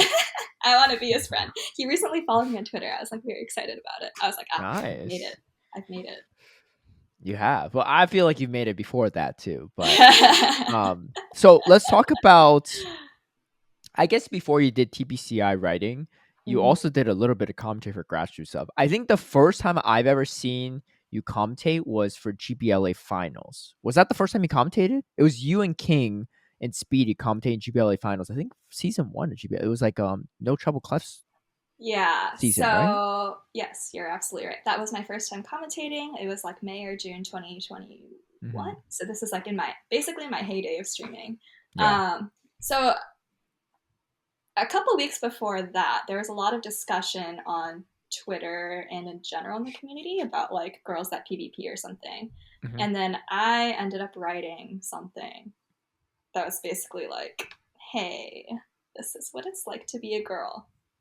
and that got like a decent amount of attention. And I think because of that, Speedy kind of like was like, okay, maybe for this event where, and like one of the things that people were saying was like, oh, you should give like women more opportunities to like cast or whatever.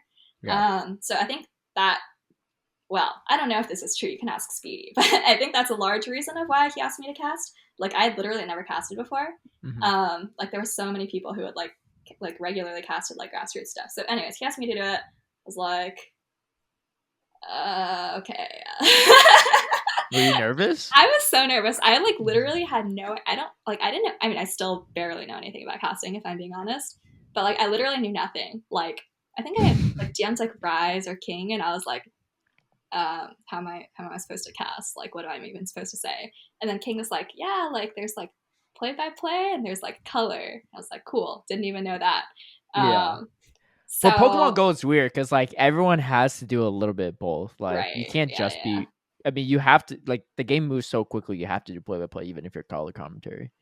Yeah. So I don't even know. And yeah, so that was fun though. Like it's also cool. Like Speedy's like, the one who invited me and also my first like ever co-caster. So that's Yeah. kind of fun. Yeah, but okay, so I'm gonna be honest, I had no idea what I was doing. And like this was also my first time ever like trying to like talk through battles that weren't mine. And like I had so much trouble keeping track of like even what was going on in the battles because there were like two screens and yeah, I was super confused. I still kind of have trouble with that too, like now. Really? Yeah, I mean now. I can't So tell. At least, after yeah. after a couple like times, so you're right. That was my first time casting. I did like 2 other random weeks for GBLA. One, I knew like that boy Jay had won the week, so I asked Speedy if I could cast that week because like. Oh, yeah, the insider knowledge. Oh, don't tell Speedy. Dang. Yeah, I think when I so, casted, I didn't even know who was gonna win. well, I only knew because like because your friend. I talked to Jay, right? Yeah. And then there was like one other random week I did it. And then other than that, I think I did like okay, so that was like a long time ago. And then earlier this year at some point, I think I was like, okay, I actually need to practice for like TPCI. So I did like 1 or 2 things. But yeah, that was my first time casting. Again, I was like, I feel super underqualified. I have no idea what I'm doing. Then the event came, still had no idea what I was doing. But it's definitely just like good practice because like honestly I haven't had that much practice. Yeah. Well, I mean, I think I mean, I don't recall the GBLA stream super well, but I remember tuning into it and I thought it was good. But like again, that was so early on too. Like no one was really good at commentary. Yeah, like we didn't have anything to compare to. No official broadcast or anything. I mean, it was pretty much that like self tournaments. What was the other thing I was gonna say? Oof, crap. Oh my god, there's like another kind. Oh, ADL, yeah. Oh yeah. Those are like the only things that regularly happened. How? And there's like some other random little ones. Oh yeah, there are also a couple like the Mazer and the antimatter stuff was like going on around that time, right? Mm-hmm. Yeah. Yeah, the Mazer ones. Yeah, they had it pretty frequently too. Yeah. How did you? Do you mind sharing how you got?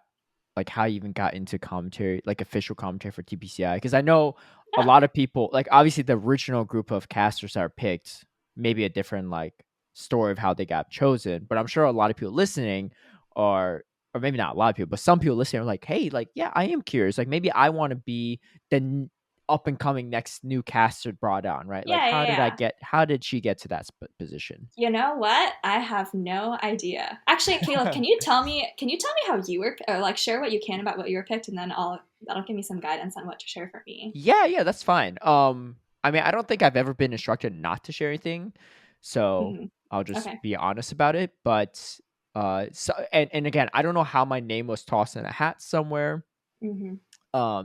It's possible, and like I know we talked about this in recent episodes, so it's like a little touchy subject. I think it's possible that I think Jara Honda and maybe someone else, like other people, recommended me along with some other people. I have no confirmation on that. It's just something I heard down the grapevine. I've heard whispers of that happening as well. Yeah. So anyway, like I said, me and Jara Honda, like we have a complicated relationship. Like we're not really close anymore and stuff like that. We were never like super close, but right. Like as much as harm as he did to the community, especially of recent, I think it's not like I think he had good intentions at certain points or maybe all the way throughout, and it just didn't translate well. But anyway, so he might be partially responsible or fully responsible for the commentating here. So either way, I don't know who to fully thank in that regard, but someone from TPCI sent me a message on Twitter. Okay. And yeah, he was like, hey, he just said, hey. And I was like, Yeah. hello? Yeah. And I was like, what's up? Right? Yeah. And then he started a conversation. Super casual, right? But I mean, that was just like his style and stuff. But then after I gave my email, they gave me an official letter. Yeah. With the invitation. I think it's similar for me. So Go is obviously a very new game. So like not many, well, yeah, it's a very new game, right? So like, especially at the beginning, it's mostly just like this like word of mouth, like, yeah, asking people, maybe, we don't know, like JR Honda or people at Go Stadium for recommendations. Yeah, so for me, I actually heard in like Seattle, so like last summer, 2022, as early as then, that like someone was like, oh, like your name's been thrown around for casting. And I was like, okay, I didn't know that. Yeah. And yeah, I was like, okay, I didn't know that. So then sometime, oh yeah, also so I think the reason I ended up getting chosen was because, like, yes, my name had been brought up. Also, I was already kind of like onboarded with TPCI stuff, so like I'd been doing these articles from like basically our second Play Pokemon season ever up until now. People also knew me like that I was a streamer. I mean, they mostly obviously picked people with experience like talking about the game, right? Like YouTubers. And you've actually did commentary before, so it's not like the weirdest thing. I barely count that personally. You can say that, but I think I did less or about the same as you. Well, but you like prior had to me being brought on. That might be I did a YouTube channel, but I'm just talking about battles, right? Where you talk about battles that are not happening live. I think there's actually a distinction there. Isn't it better to talk about battles live though? Because battles that aren't yours. Also, like when I'm streaming, well, whatever. When I used to stream, let's say, and I'm like playing the game, I'm like not saying anything useful. I'm basically just like, should I shield? Like there's like almost no words being said. But yeah, sure, whatever. They're trying to pick people who have experience talking about the game, who are decently good at the game and have an idea of what's going on. So yeah, my name's been tossed around, whatever. I'm writing for TPCI, which, by the way, also is just like a random Twitter DM. Actually, funny story about that. They DM'd me in like December 2021 being like, all right, would you be interested in writing stuff? I don't check my Twitter DMs, and I literally didn't see it till like 9 or 10 months later. Oh my God, 9 or 10 months later? Yeah, 9 or 10 months later. So I responded and I was like, hey, sorry for not seeing this. I'm still interested. And obviously they didn't take offense to that. They're like, no problem.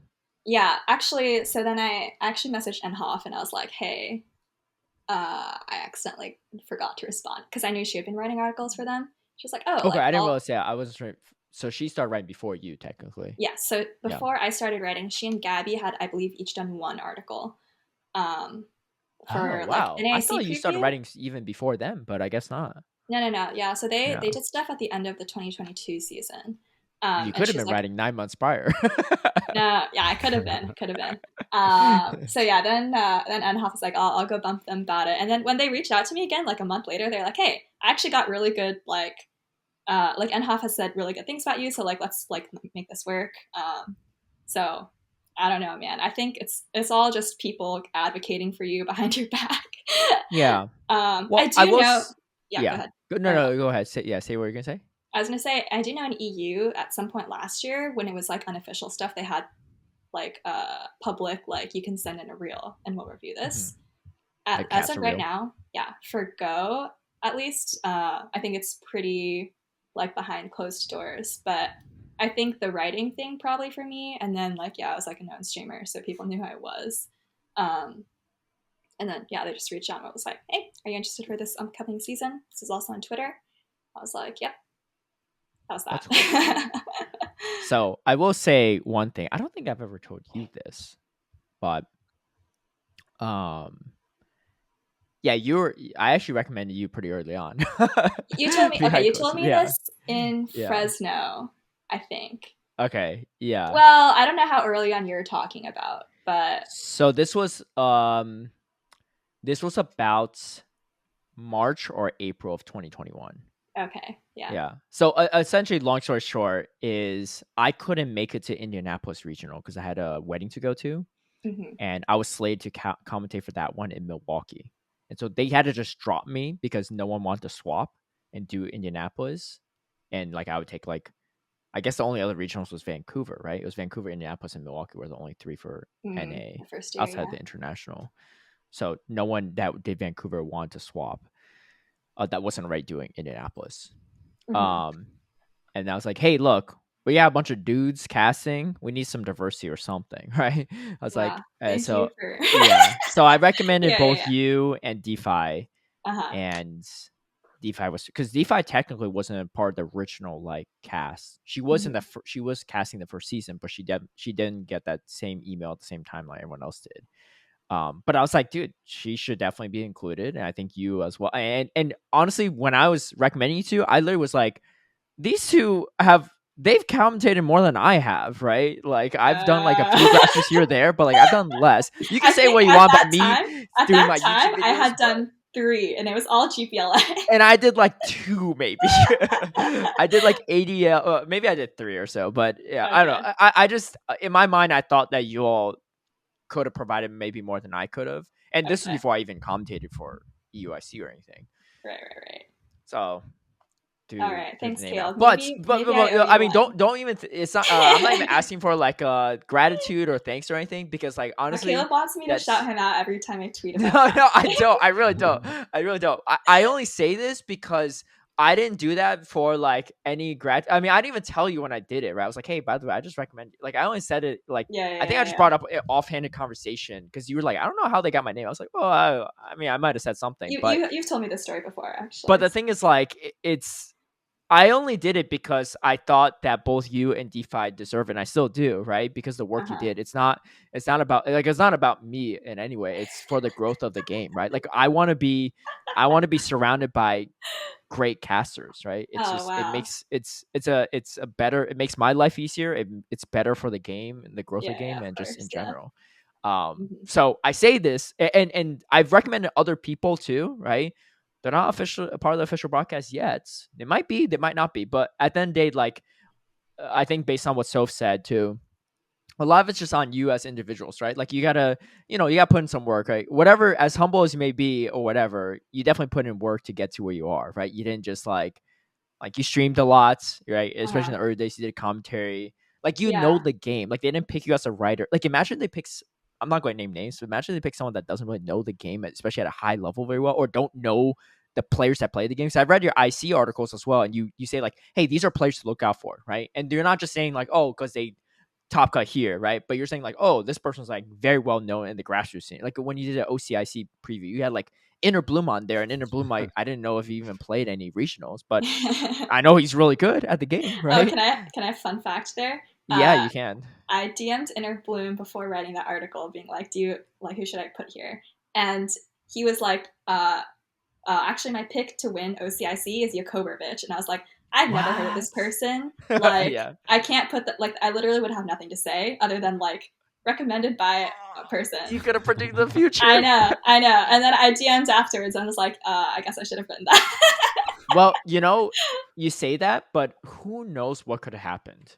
Yeah. If you put that in there, maybe he reads that and he has a different mindset going into it, and he might just like, he might be thrown off, right? Like you never know. Like even just like the smallest thing like that, like his mindset might be completely different going into it. It's like, wait, she's picking me to win it. Like now I'm really like nervous. Well, I would not have said I'm picking this. I would. Okay, for the record, casting or writing, I would never say this is my pick to win. Like that is too strong of a statement to say. Oh, I say that all the time. I know I'm wrong 100% of the time so far, but the time when you're right is you could be like, Butters, I told you so, right? I told you Kitty Sweet's going to do it, right? Yeah, the only time, let's see. Yeah, because also like a difficult thing about writing these articles and those sections on players is like, well, of course now we know there's much more consistency and people like Wadaj are just gods, but back then I was like, I'm listing a lot of people who just like, they might have a bad day and like I'm putting a lot of pressure on them and also kind of like making a bet that they're going to do well and like they might not. So like for NAIC, I wrote a huge paragraph about its accent and he like didn't even end up it was like the first time he didn't top cut. So you cursed him. I cursed him. I wrote 3 huge paragraphs, I think. It was like, oh, maybe it wasn't. I think it was. Anyways, he ended up winning Worlds, so I felt better. Yeah. Did you write about him? Did you write? You wrote an article for Worlds too, right? Yeah, I think I wrote about him, Wadaj, and Dilap. They all got huge paragraphs. Okay. So I was actually pretty happy with that one. Yeah, but I think in at general, a certain level, it's hard to too, call the shots for sure. It is. I don't know if that really messes with, especially the top tier players, because they've already been under pressure quite a bit. Like everyone thought Wadaj was going to win Worlds, and like he still did top 3, right? Like I think like like all the praise didn't really go to his head. Like he still had to outplay his opponents. I think at the highest level, like once you're that good, it doesn't mess with you. But like for me, if I went into a tournament and people were like, "You're gonna win," I'd be like freaking out. Well, you said yourself, once you're that good, right? So yes, I'm not there. I'm gonna admit, I'm not there yet. Of course. Yeah. No, it's okay. You're still quite good. I will say too, like even if you don't write something about Accent or Wadaj or whoever, other people will, of course. Yeah. So like your one paragraph won't be like make or break. Yakovich, a paragraph of Yakovich would have been a little different because I don't think I wouldn't have written a paragraph. I think it would have been like one line, but yeah. You're like, heard he's good. I heard he's good. Yeah. You didn't write a line about my buddy Anicor that was also OCIC, I see. But I also want to say one more thing. Sorry about the casting recruitment. I did hear from maybe one or two people that they, like without asking me, may have thought I wasn't interested, even after like people like you had brought my name up. And then at some point last year, I think I like DM'd one of the producers and was like, how would I like send a reel in or something? Like that might have, and then like they actually followed, and I didn't follow up at all, and like had nothing to make a reel with, obviously, but I was just wondering. And then like they actually followed up with me like 1 or 2 months later, being like, "Have you submitted your reel yet?" And I was like, "No." Did you? And I never did. What? Oh, okay. You never made a reel? No, I never made one. I have nothing to make a reel with. So yeah. Anyways, but I think just like they at least knew I was interested. So okay. I finally made. I didn't have a reel until literally last week. I made my first reel. Oh yeah. I saw that. You saw it? Yeah. It's on your YouTube. You're in it. I'm in it? Well, you clearly didn't watch the reel. What do you mean? She said, I saw the reel. You're literally in the reel. You don't know? Oh, sorry. Did you watch the first like 5 seconds? You're in the end. Well, I saw that a thumbnail existed. Wow, see, this is where the stories really start divulging. I'll watch it. I need to know what an amazing example looks like, so I will definitely watch it after this. I don't know if it was amazing, but I will say... Did you have someone make it for you? No, I just made it myself. So what I did is and a lot of it's just like recall of like most hype moments or things I did, right? Or like I try to... I'm not saying I'm like the best caster reel, right? So if anyone's curious what it looks like, you just go to my YouTube channel, you'll find it. It's like my third recent video. But like I just try to do like, okay, I want and point of reference, I watched Sierra's video, right? Sierra Dawn from VGC and then Joe Brown. Those are two main caster reels I watched prior. I just watched theirs, like wasn't like prior before even making mine. It's like, oh, these are good examples. So you kind of you don't want to be like all like hype moments because it just like gets boring after a while, right? You still have some hype moments, some like showing that you can interview people and like, you know, some stuff on the analysts. But I included a segment with you in it because the outro of this caster reel was from our outro in Sacramento. So it transitioned well. Oh, the second day outro was okay. The first day outro, please no one watch that. That's fine. I mean, you could edit and splice it up a little bit. Yeah. But the biggest saving grace is obviously Twitch VODs aren't on there forever, right? On Twitch forever. But all the VODs are uploaded to YouTube on Pokemon's channel. Right. Yeah. So what I do is I just screen record the segments I want and then edit it from there. Yeah, that's cool. Definitely something worth doing, especially if I mean, I guess like I don't know what your plans are, but if you're content with if you're content just commentating for Pokemon Go, you don't really have to make a cast reel. But if you want to do other, I was making it because I'm trying to do some other games too. So that's cool.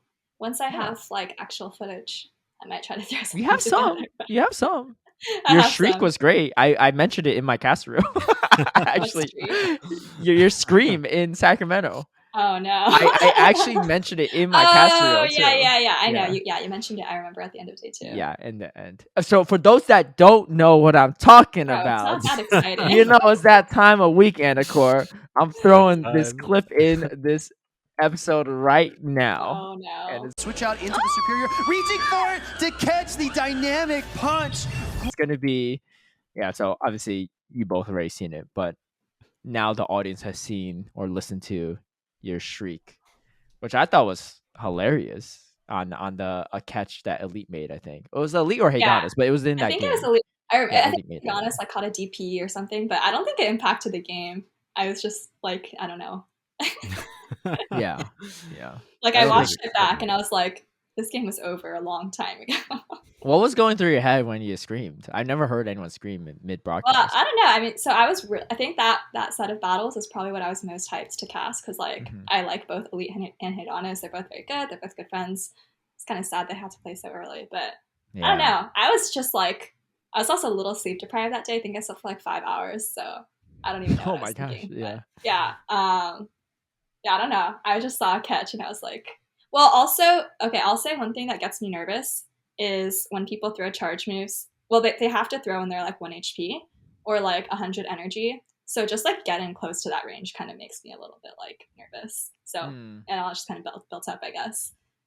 Like there was one other time someone built up to like 100 energy on Gligar and they were like going for a dig on something. And I was like, oh my God, like they're going to catch on the flyer. Like they're going to catch on the flyer. And they like didn't, but I don't know. I felt like nervous just watching that. Yeah. No, but like in commentary, you could just say it to like, I think they're gonna catch this dig, right? It's gonna happen, right? Just like build up the moment for when it happens. I think I did that in Sacramento. I was like, oh, I feel like at least about to catch a psychic. Like it's about, and then like he catches a psychic. It's just like you already know like the good players are gonna go for those moves, right? Yeah. That's awesome.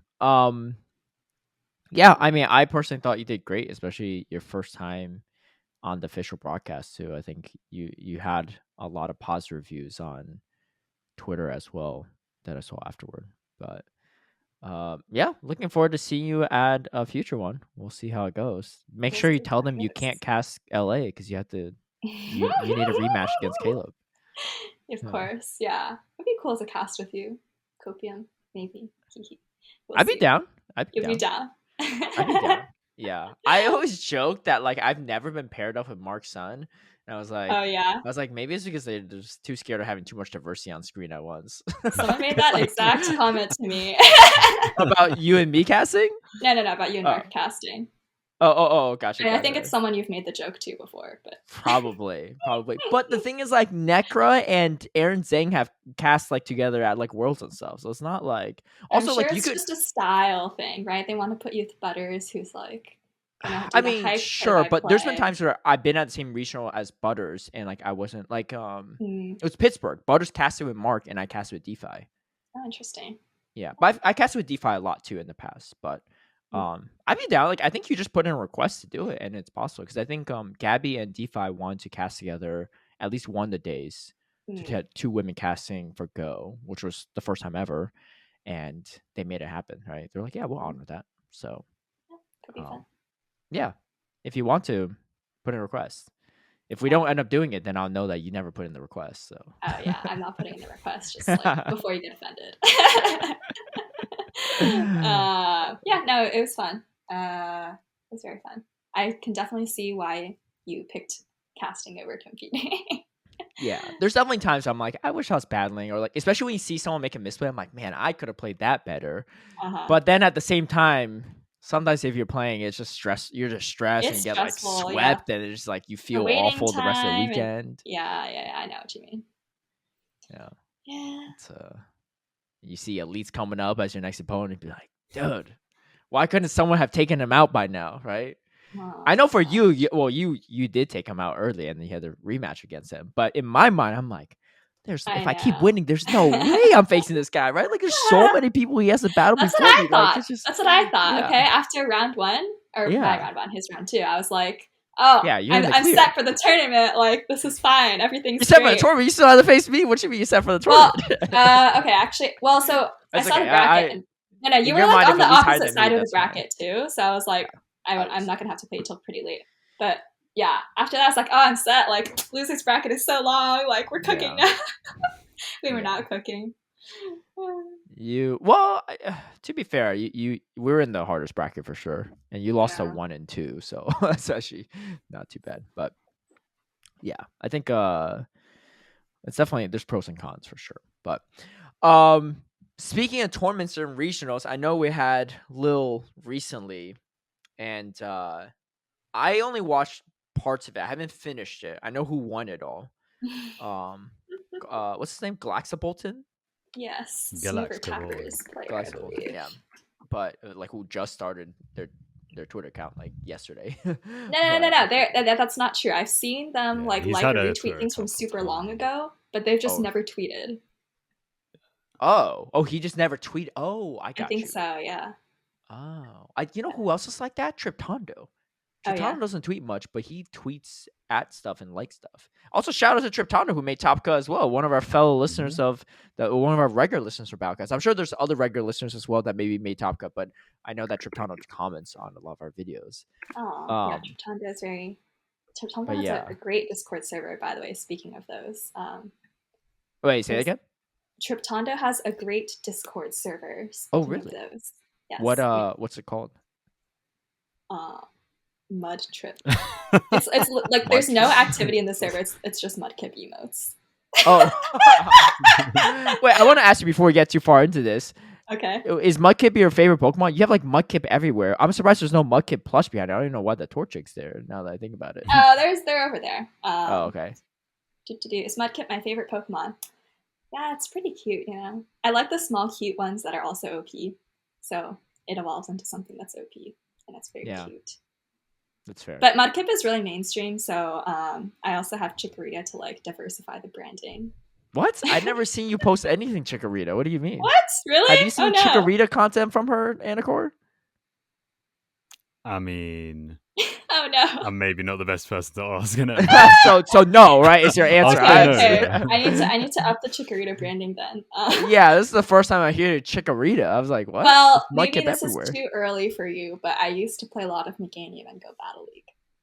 I mean, me too, but like that doesn't mean I'm a Chikorita fan. I also have a Chikorita Yay emote. That is one of my most used emotes, but it's okay. It's okay. I guess I'm not. Well, you haven't streamed in a while, so I don't know. Yeah. Okay. Anyways, yeah. Yeah, there's a lot of Mudkip fans. I will say that. There's so. It used to be your profile picture too. Yeah. It's confusing because like there's a bunch of people with the same one, like washing machine. I'm like, who is this? Is this Soph or like another account? Right? Yeah. That's true. Yeah. All right. Anyway, little regional. Break it down for us because I know the winner ran Leaf Tornado Frenzy Plant Superior, which I'm still not convinced that's a good moveset, but you correct me. I told you weeks ago that was going to happen. Leaf Tornado Superior? Yeah, but not. But I said not because it's good, yeah, necessarily, but because it's there. Do you know what I mean? It's there. So as soon as Superior becomes meta, you know someone was going to go in with Leaf Tornado. But I didn't think someone would win with Leaf Tornadoes. Why? What's the benefit of Leaf Tornado? I didn't watch all of the tournament, right? So obviously it did something. The amount of attack drops he got were mad. Like, okay, so obviously you're worse into the mirror. Mm-hmm. There were certain points where you only really needed a Leaf Tornado worth of damage, but I guess that would be the same with Aerial Ace. Yeah. What he said, one of the reasons was the Licky matchup, where if you get that debuff straight away, then the Licky's doing 1 damage per lick. So a bit like the whole Reggie thing. So once you get to that point, then you can sort of comfortably farm up, take it out, have a decent amount of health and Frenzy Plant. But also, honestly, like, you know, when you've got something that's a 50-50 chance to swing a specific matchup so drastically, you might as well take it, right? You know, like you may as well throw it in. You know, I know you an extra win con. You got Brisbane coming up soon. Would you run it yourself? No. Exactly. That's what I'm saying. Yeah. But I mean, like I said, I'm not saying like I think it's amazing, but I understand the draw. Do you know what I mean? You know, again, in it, like I think there's definitely some Same energy too. Okay, a good example of this is recently in VGC, people started running Fisher. That like goat thing. I can't remember what it was. Go? No. It was Ting like Lu. Ting Lu. There we go. They started running Ting Lu with Fissure, right? And there was a lot of discourse on whether that was good or not. But you'll hear some players like Joe UX9, for example, being like, you use Fissure either way when you don't have anything better to use, or if you really have nothing left to do, but this can get you out of a tough situation, right? So if you have a better move to use than Fissure, a more optimal move to use than Fissure, you're not going to go for Fissure.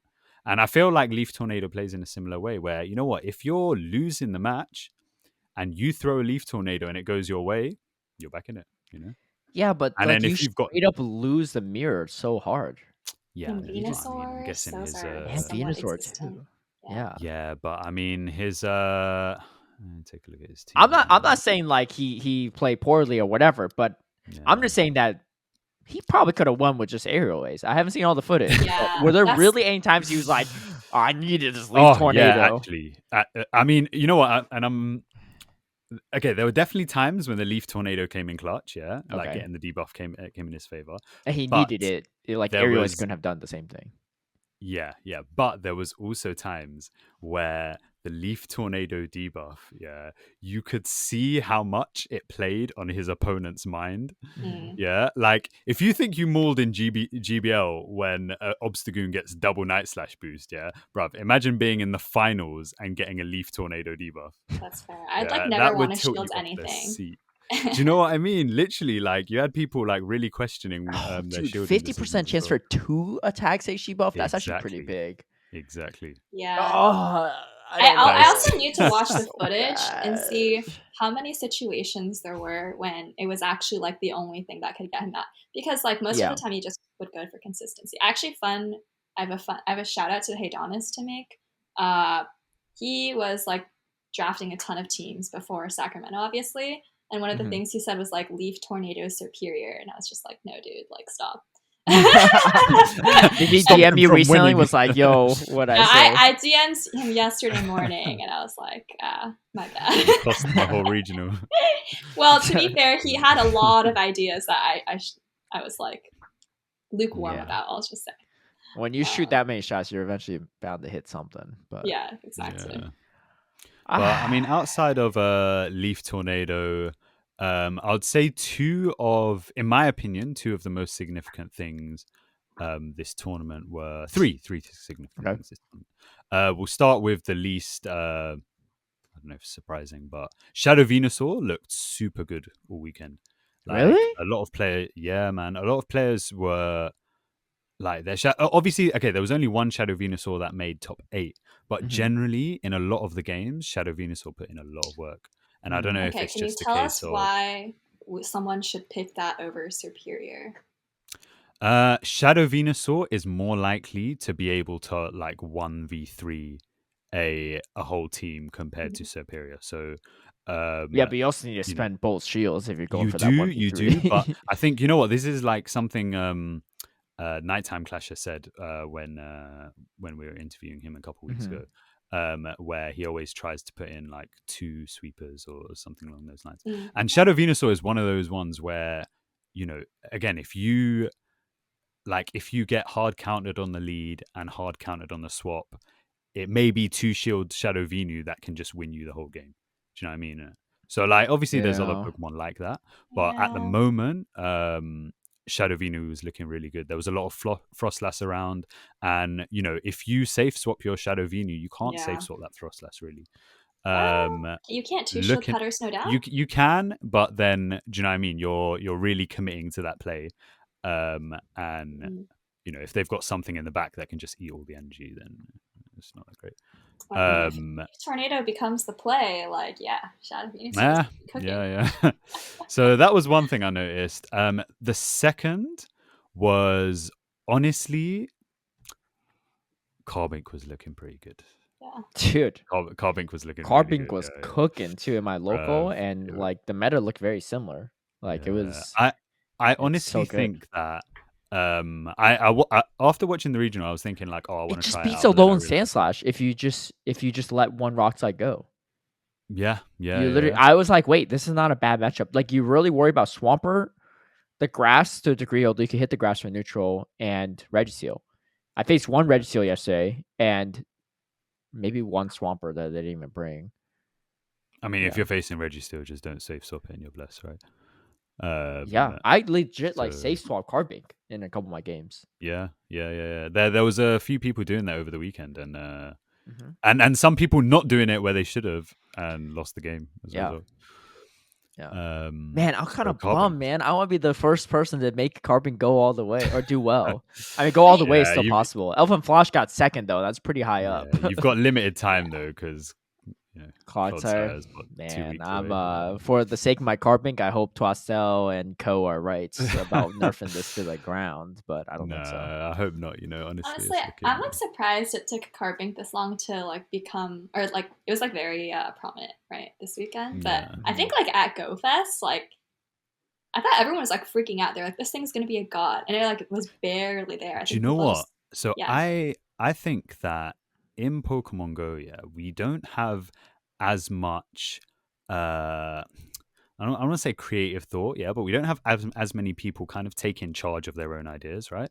So when you get this collective label, I'm gonna push back on that one. You're done. Hey. Also, Soph saying this every time I see her in a tournament, she running the most basic meta stuff I've ever seen. How often have you seen? I just remember literally walking up to you at Fresno. I'm like, wow, this team is real basic, Soph. And you're like, yeah, I know, but it works. I was like, I get you. It was working. Anyway, sorry, go on. I think compared to like, if you look at like some of the other Pokemon games, there's not as many. Obviously, you'll get some people using like random crap here, but they're not necessarily good. In terms of good players, there's not as many people I feel who are like, fully taking charge of their own like novel ideas as much. And so once you got a label like Carbink's RPS, that's all everyone's gonna consider it. Do you know what I mean? And like you can attest to this as well with Bastiodon, where honestly, in certain environments, if it's played, in a non RPS sort of like way, Bastiodon can be really good, right? But I will say it takes a certain player, it takes a certain sort of like look at the team and like way of playing it, right? I agree with you. I think some of the best players in the world, they're too scared to go off meta too much, right? They're like off meta pick will be like a Shout Charizard, which is not even that off meta anymore, right? Like, I think honestly, you could probably name on one hand how many top tier trainers are willing to actually experiment with really spicy stuff. I say Inadequates with Dodge and Hot Pocket or Out of Pocket now are the only three that come to mind. Like really, really solid players that want to like. Maybe Weedle has had some weird stuff.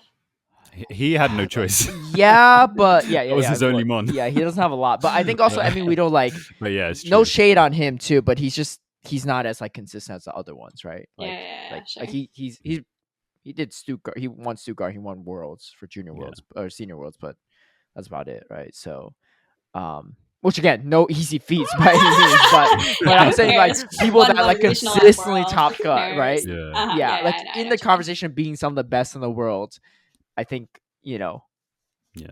But sure. Yeah. Well, that might be true, but also like if you thought you were that good, like what's the incentive to risk playing something that's going to turn out bad, right? Like, okay, you wouldn't consider it a risk. Yeah. If you're confident that like you have good ideas, then yeah, of course it makes sense. But like if you're not confident in the idea and like you can win with like basic stuff that's tried and true, like I don't see why you would bother. No, I get you. Like it's better to win it all than just like risk something on like a Carbink or Guzzlord, right? Like I was scrimming with Bopper's team.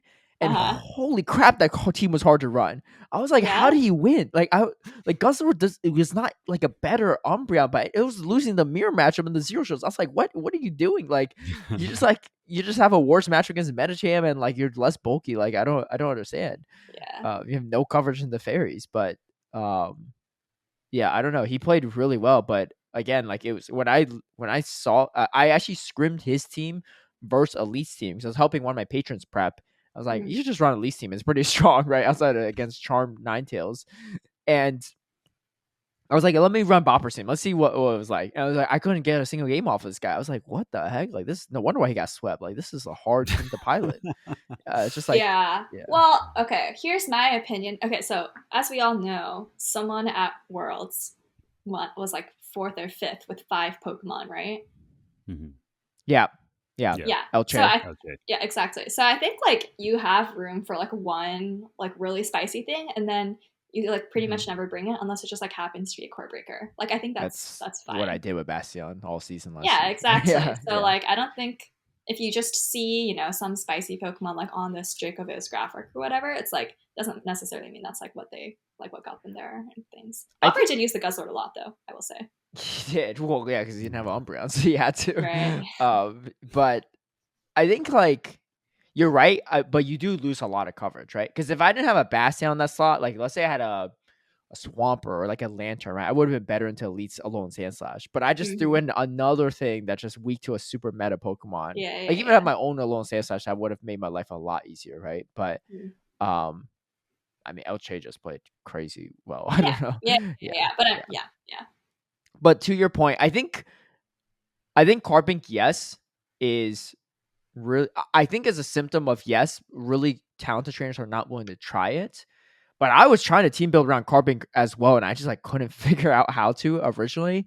But it's also a symptom of this current meta where Regiseal's like extinct at this point. Wait, how many we have one Regiseal in top 8, right? In Lil, and Swampert's like pretty uncommon too because it just loses so many neutral matchups.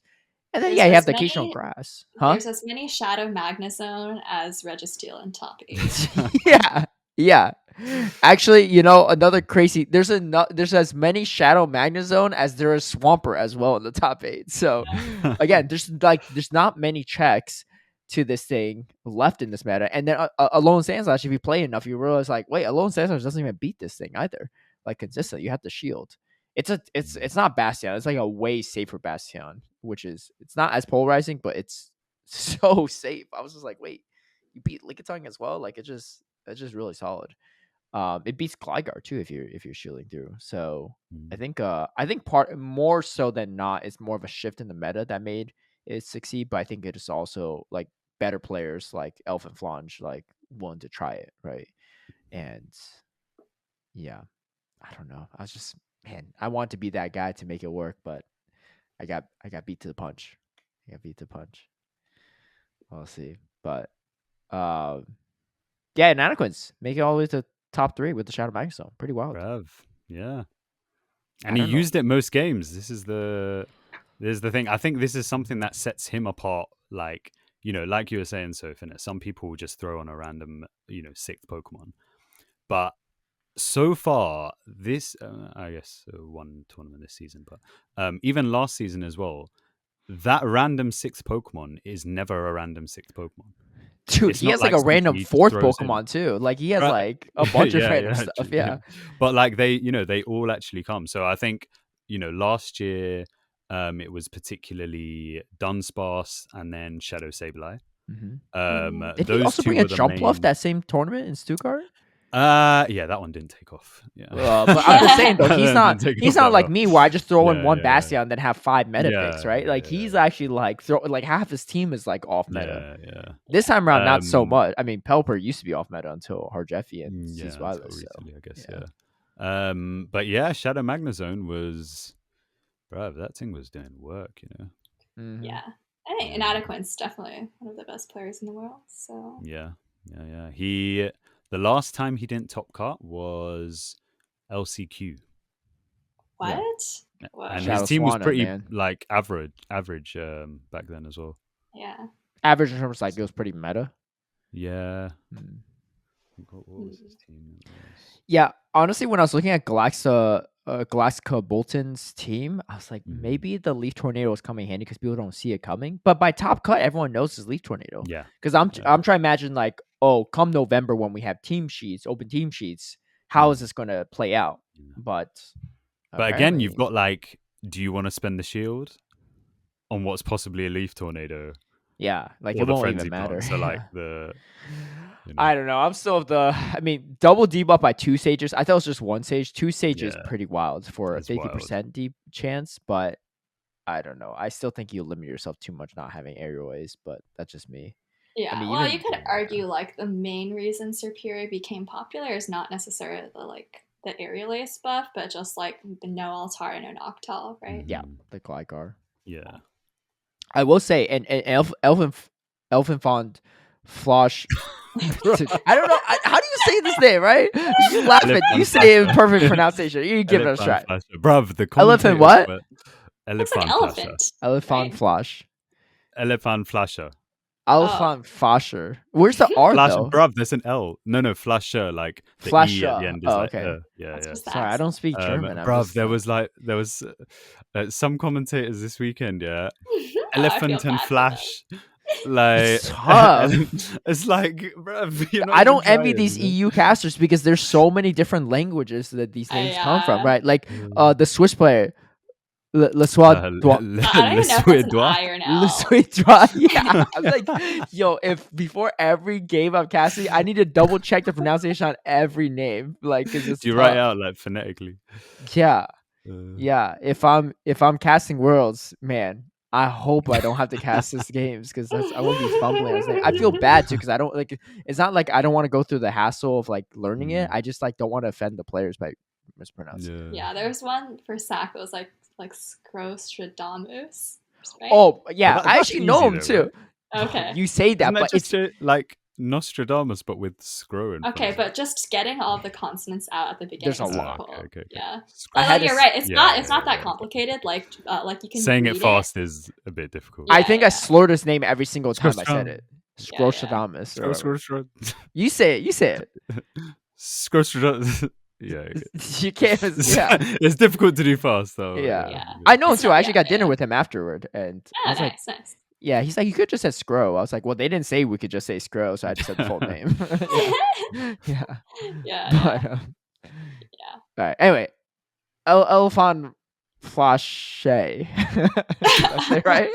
I think it's more like a what is this like upside down E IPA called? Yeah. I forget. Whatever. Go ahead. I don't know.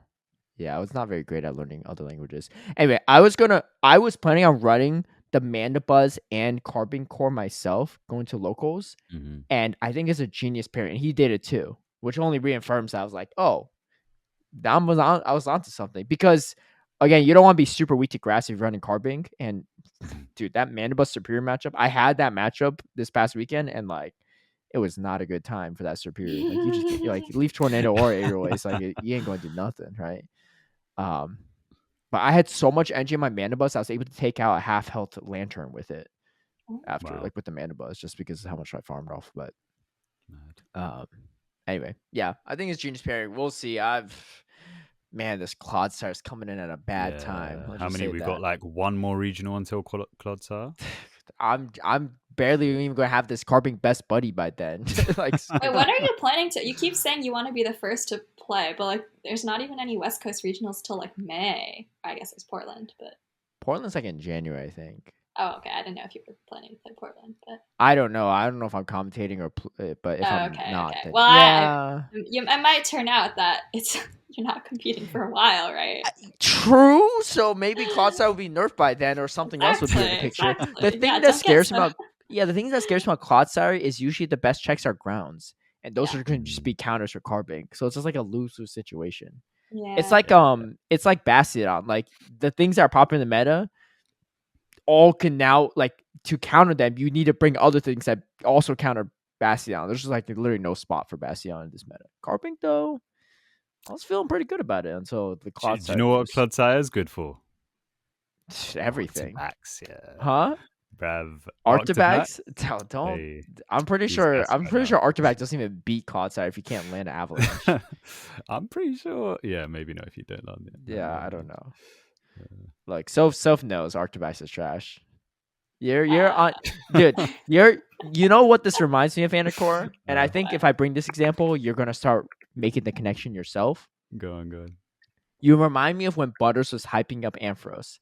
And everyone knew how bad it was, right? There's some people that are being supportive of Butters' dreams, but we all knew in the back of our minds, you're handicapping yourself by bringing it. And I felt bad for all the Dons that brought Ampharos, right, to the tournaments, trying to prove a point and just failing, right? You're that guy now. It's a different situation now, you know? Yeah, there's spice and there's bad. It's not spice if it's bad. That's my philosophy. I agree with that. Yeah. Yeah, you got the meta queen here saying she agrees. So. Well, I think like some things like you can be like, okay, this thing has like good moveset, like good bulk, like it has potential even if it's not being used. If it's just some like 1500 stat product Pokemon that you're like, oh, the typing is good, but it has like no good moves, it's like pretty cool. Arctibax actually in Great League, Dragon Breath, Dragon Claw, Avalanche, that's promising. 1800 stat product, that's not bad, right? So could see Dude, some I play. think Heliolisk has That more just play sounded like than a 180 to me. Arctibax. Huh? Really? I feel like Heliolisk. I actually faced Stray Flames yesterday. He ran it, and he shielded my Carbink once and beat it with the Heliolisk. I don't know about Heliolisk. The Bruv, I've been using 4-turn move mons recently, and it's such a pain. Yeah. Also, wait, it has a super effective move, it's so you so shouldn't difficult be that to be impressed. efficient. Well, I mean, it's a Heliolisk. I don't think it do that much. But yeah, I mean, it does lose to Medicham, but I did have to shield it. I did shield against it. It's the typing is what's really good. The normal typing. Yeah. If we look at the Dracoviz data, I will bet by the end of the season that Arctibask will have more success than this thing. Hey. I look. I'm not hyping up Heliolisk, right? This is not like the comparison I'm trying to make. I'm just saying they're both bad. But if we're talking about bad picks, let's talk about another bad pick.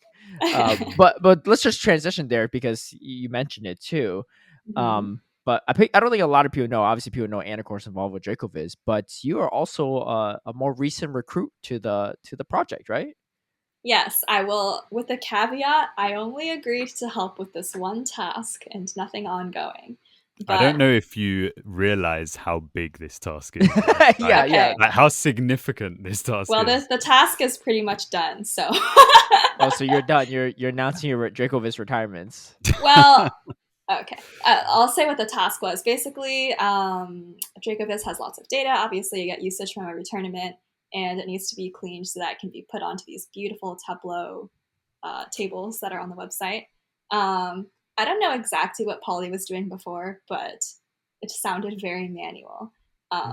So I wrote like an R script. R is like a scripting language like Python, for those of you listening, that can basically take that usage data, pump out something that is ready to be used in Tableau. So hopefully now, the website will have usage from all the tournaments and not just whichever ones Polly has time to clean.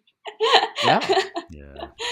He hasn't had time to clean since flipping Taiwan qualifiers last year. Yeah, I think that's that's that right. was it was a while, Anyways, yes, I really enjoy automating things and making them not manual. It also just helps if there's like little things like typos that you don't want to have to fix every time. So happy to help there.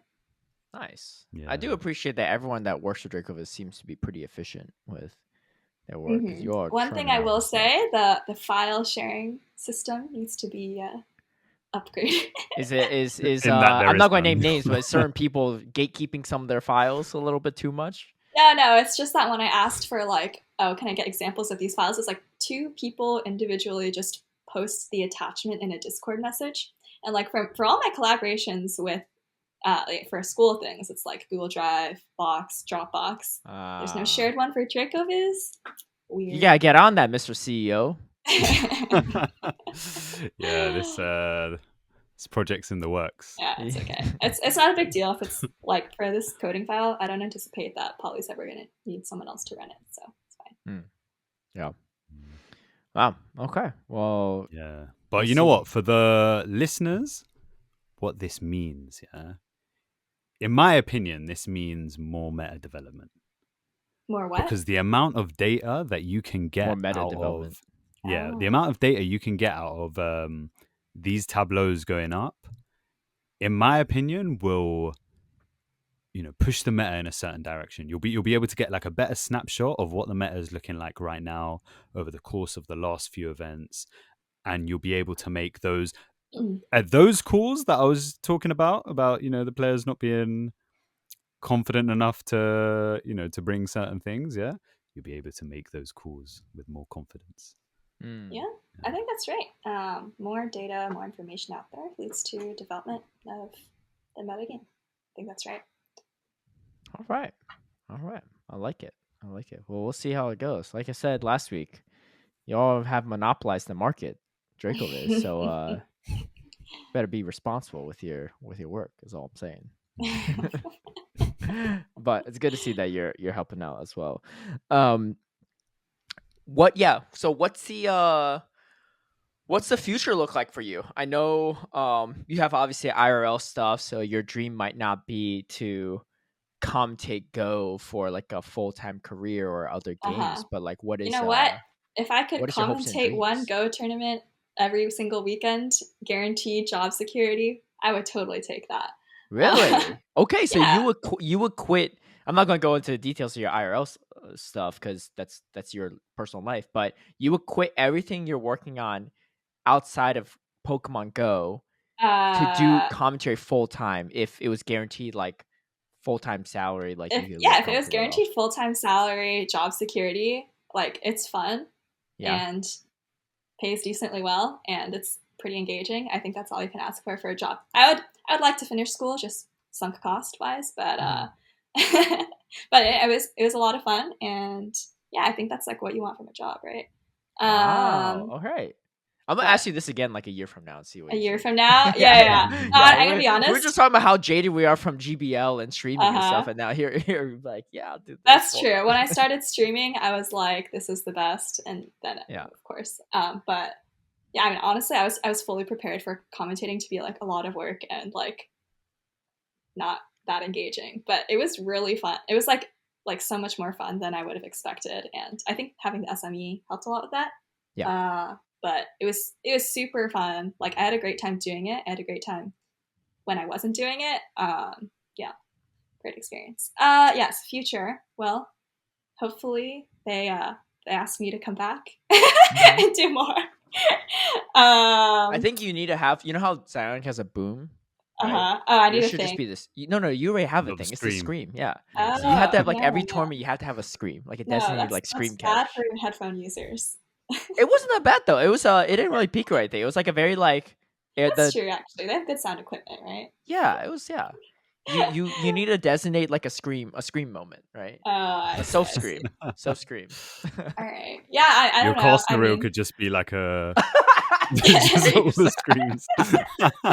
Yeah, it'll just be like one long like like we'll clip together. Yeah. Honestly, if maybe you don't make like, that, put it on a keyboard and make a little song out of it as well. I've seen those where they mix like cat noises. Yeah. There's honestly, a soundboard redemption. Do you know what soundboard is in Discord? Yes, when you do the little someone will every now and then like do a little sound. And when you're in VC, you'll hear stuff. Anyways, there's an audio clip of that, the squeal in the Elite TM's Discord. Yeah. The Soph squeal. So next time I'm in VC with you, I'll play it. Okay. Well, I my request is if you make one squeal every tournament, don't even worry about cast reel. I'll make a reel of you screaming the compilation squeal.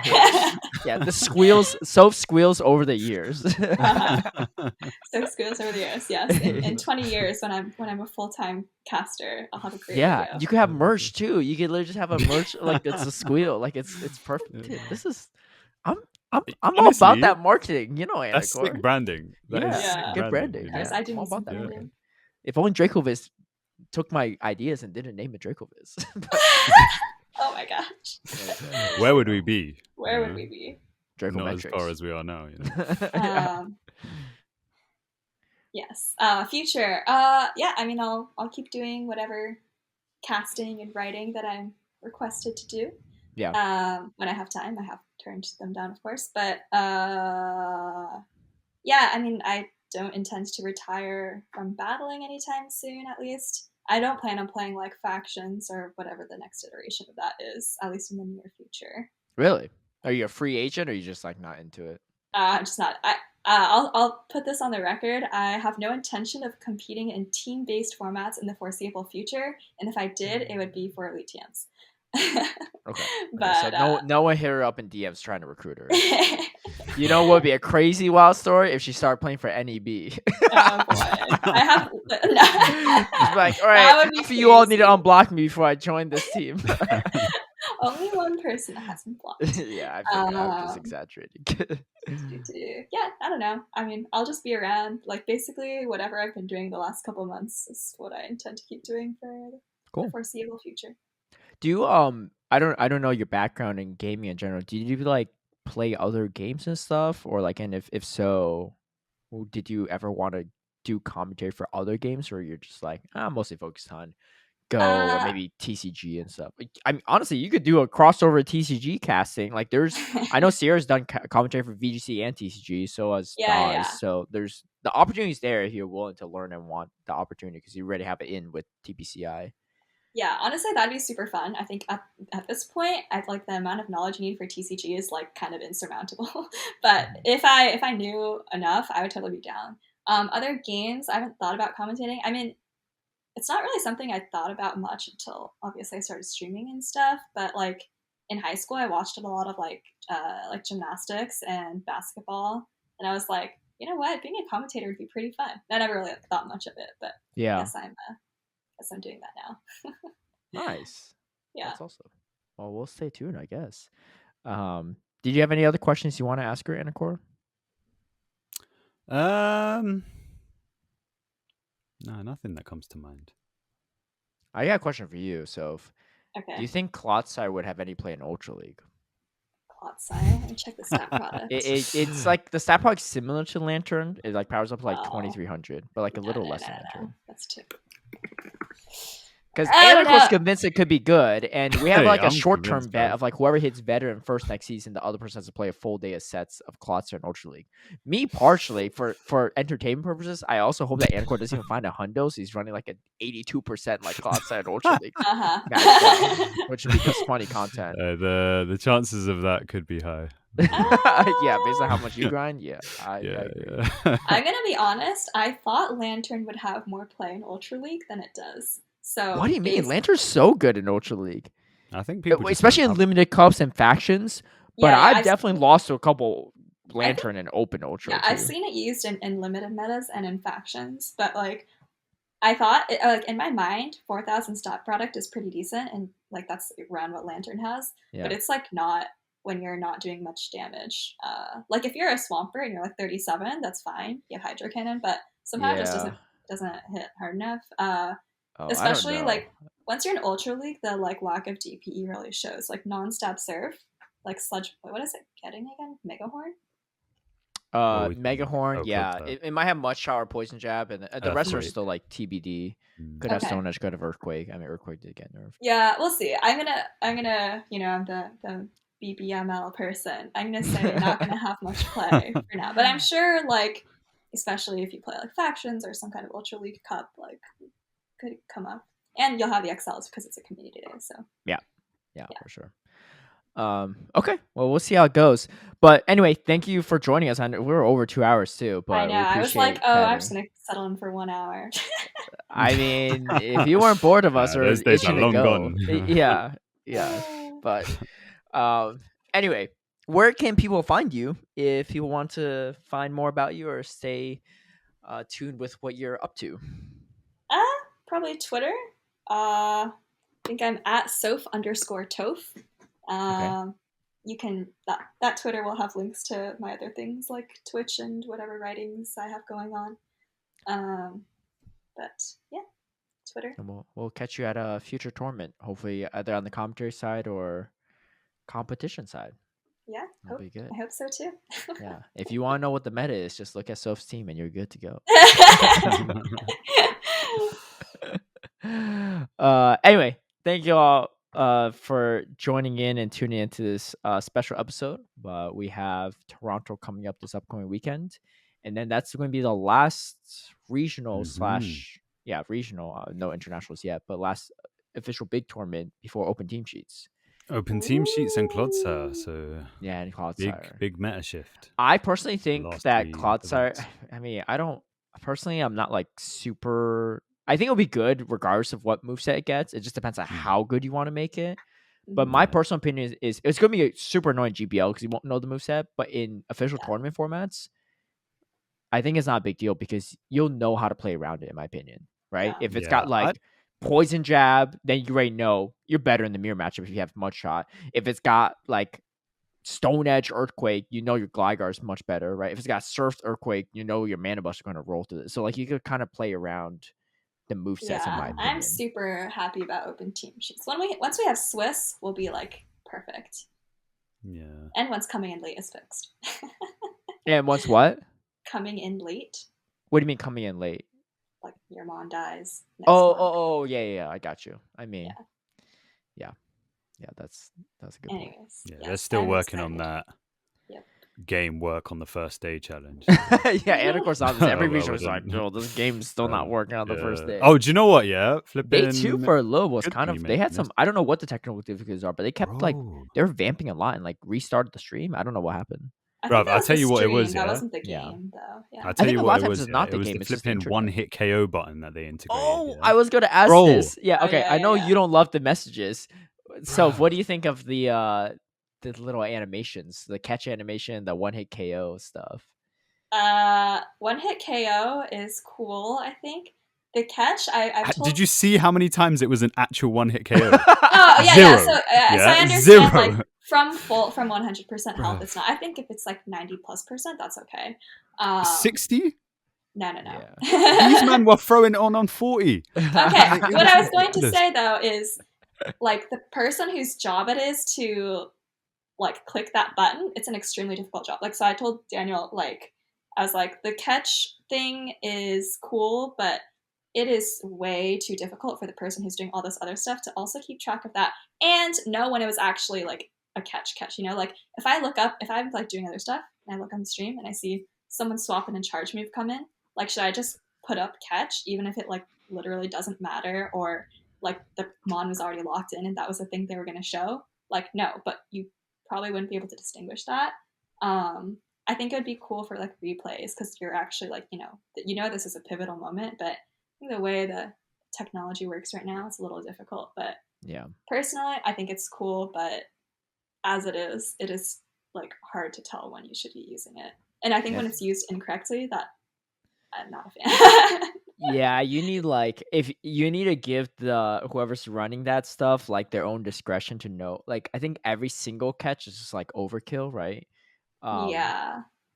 I don't know if you really need it. Honestly, I I'd rather just then play like yeah. a Zionic Boom or a Squeal or something when it happens. Yeah, right? do you Like, know what that I mean? would be Honestly, better. I'd back I that think even it's more. kind of cool, but I just I think you it's know really it's hard a to tell. catch. Everyone knows it's a catch. Well, like what good is putting the words catch up there going to help? It's, do you know it's what I mean? like highlighting- highlighting. I was thinking like, It's you know giving what? I you was thinking like, terminology, oh, and maybe it's it's for highlighting deaf the people, moment. but it's not. It's flipping looking anyway. Do you know what I mean? Like, I'll give you an example of one I saw. One hit KO is even worse. But yeah, What? go on. Well, that's kind of fun. Oh yeah, you're right. You can just see that. I'll give an example of one though. Like, someone like switched in their Umbreon and they were like building up, and then someone just like switched in their full health Medicham in response, and like a foul, just like on the foul play, and then like I think they put up the catch animation, and it's like the Umbreon was going to throw that anyways. This is like a full health Medicham, like, but like I can see why you would put it up, right? It's like, oh, I see a swap and a charge move, so we need some regulations, but it's new. I think it also might like improve. it kind of implies that the casters are redundant, that you need to put a catch animation to let people know. Do you know what I mean? I feel like the casters could do a good enough job to hype it up if it's necessary to be hyped up, that you don't have to be putting like, little widgets and signs around the place. Yeah, see that. Like, for real sports, is there an analog of that kind of thing? Not totally sure. That's what I'm saying. As far as I know, no. But I don't know about like US sports. I will say, I don't know if you two noticed, but I think at EUICs when I first saw it, and then at NAIC they had it as well. Maybe in Worlds too, they had like these LED screens on stage behind the players. Obviously, for regionals that isn't the case, but when it would be like a huge knockout, it would say like KO on the background, and that was cool. That was really cool, especially from like an in-person spectator spot. But obviously on stream. Actually, on stream, you can see it a little bit because when you see the player cams, you can see it in the background. I'd like that a lot. That was cool because it doesn't interrupt. My personal dislike about it is, obviously my personal opinion, so take it with a grain of salt. But the catch and the one-hit KO, whatever, all those words, they're blocking parts of the screen, like the gameplay. So you're just like not seeing some of the Pokemon, right? And like it's like coming in there, like. I don't think that's a huge There's not that much on the screen that you need to look at. Yeah. Like, at a given let me give you an example. Yeah, when someone throws a charge move,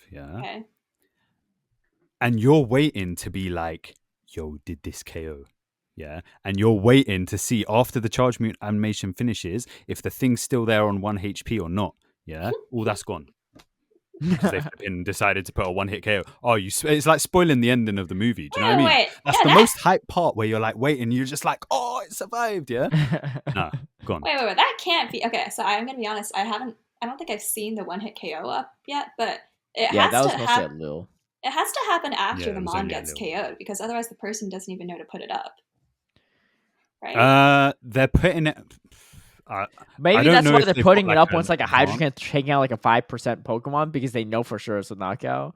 Whereas like There at was a much higher health range, they don't know, right? Maybe they will like wait or something. I don't know. Yeah. But It's tough. But as things evolve, let's not be too harsh for its first run. I'm sure that no. Let's be harsh so we can get rid of it. It's not just a Go thing. Like I think they have it in VG or something. I've never seen it in VGC. Okay, maybe they don't have it. Unless they just started it this season, because I haven't watched it this season. But yeah, there's. Well, I know Anicor. I will not stop. I will not stop until it's gone. Oh boy! Yeah. All right, every single I week, will put the my whole podcast is going to Anicor end into this. Yeah, until you it's shake gone. your fist at the sky, Anicor. I will be shaking my fist at the sky, bro. Like, every week, it's just regional. He's like, yo, what's up with this day one lag, bruv? And also the catch, and what's up with this catch now 1-hit KO, bruv? Right? yeah, the thing is, my mistake. I should have mentioned it earlier, innit? Because now we're at the end point. It requires the people who can change things to listen to the whole thing. But you don't think they'll next listen to episode? it? Yeah. All you have to do is tweet about it. Everyone will see. Oh, I've done that, innit? But I don't really have the Twitter following like that. Do you know what I mean? Once Caleb I'm likes gonna your get tweet, an army. I'm gonna get an army. Yeah, that's true. Well, sometimes when I interact with tweets, it does pull in some peeps. I'd be ratioing Anicor on his own tweets. There's the calculated one, I think. Yeah, probably. But anyway, thank you all for joining. We've gone on for quite some time, but appreciate you spending the time with us, Soph. And yeah, we'll catch you all next week after Toronto. We'll see how it goes. But I'm predicting Carbink going to come to the top again. So we'll see. I think so. Yeah. All right. Until then, have a good one, and we'll catch you all later. Peace. Yep. Bye.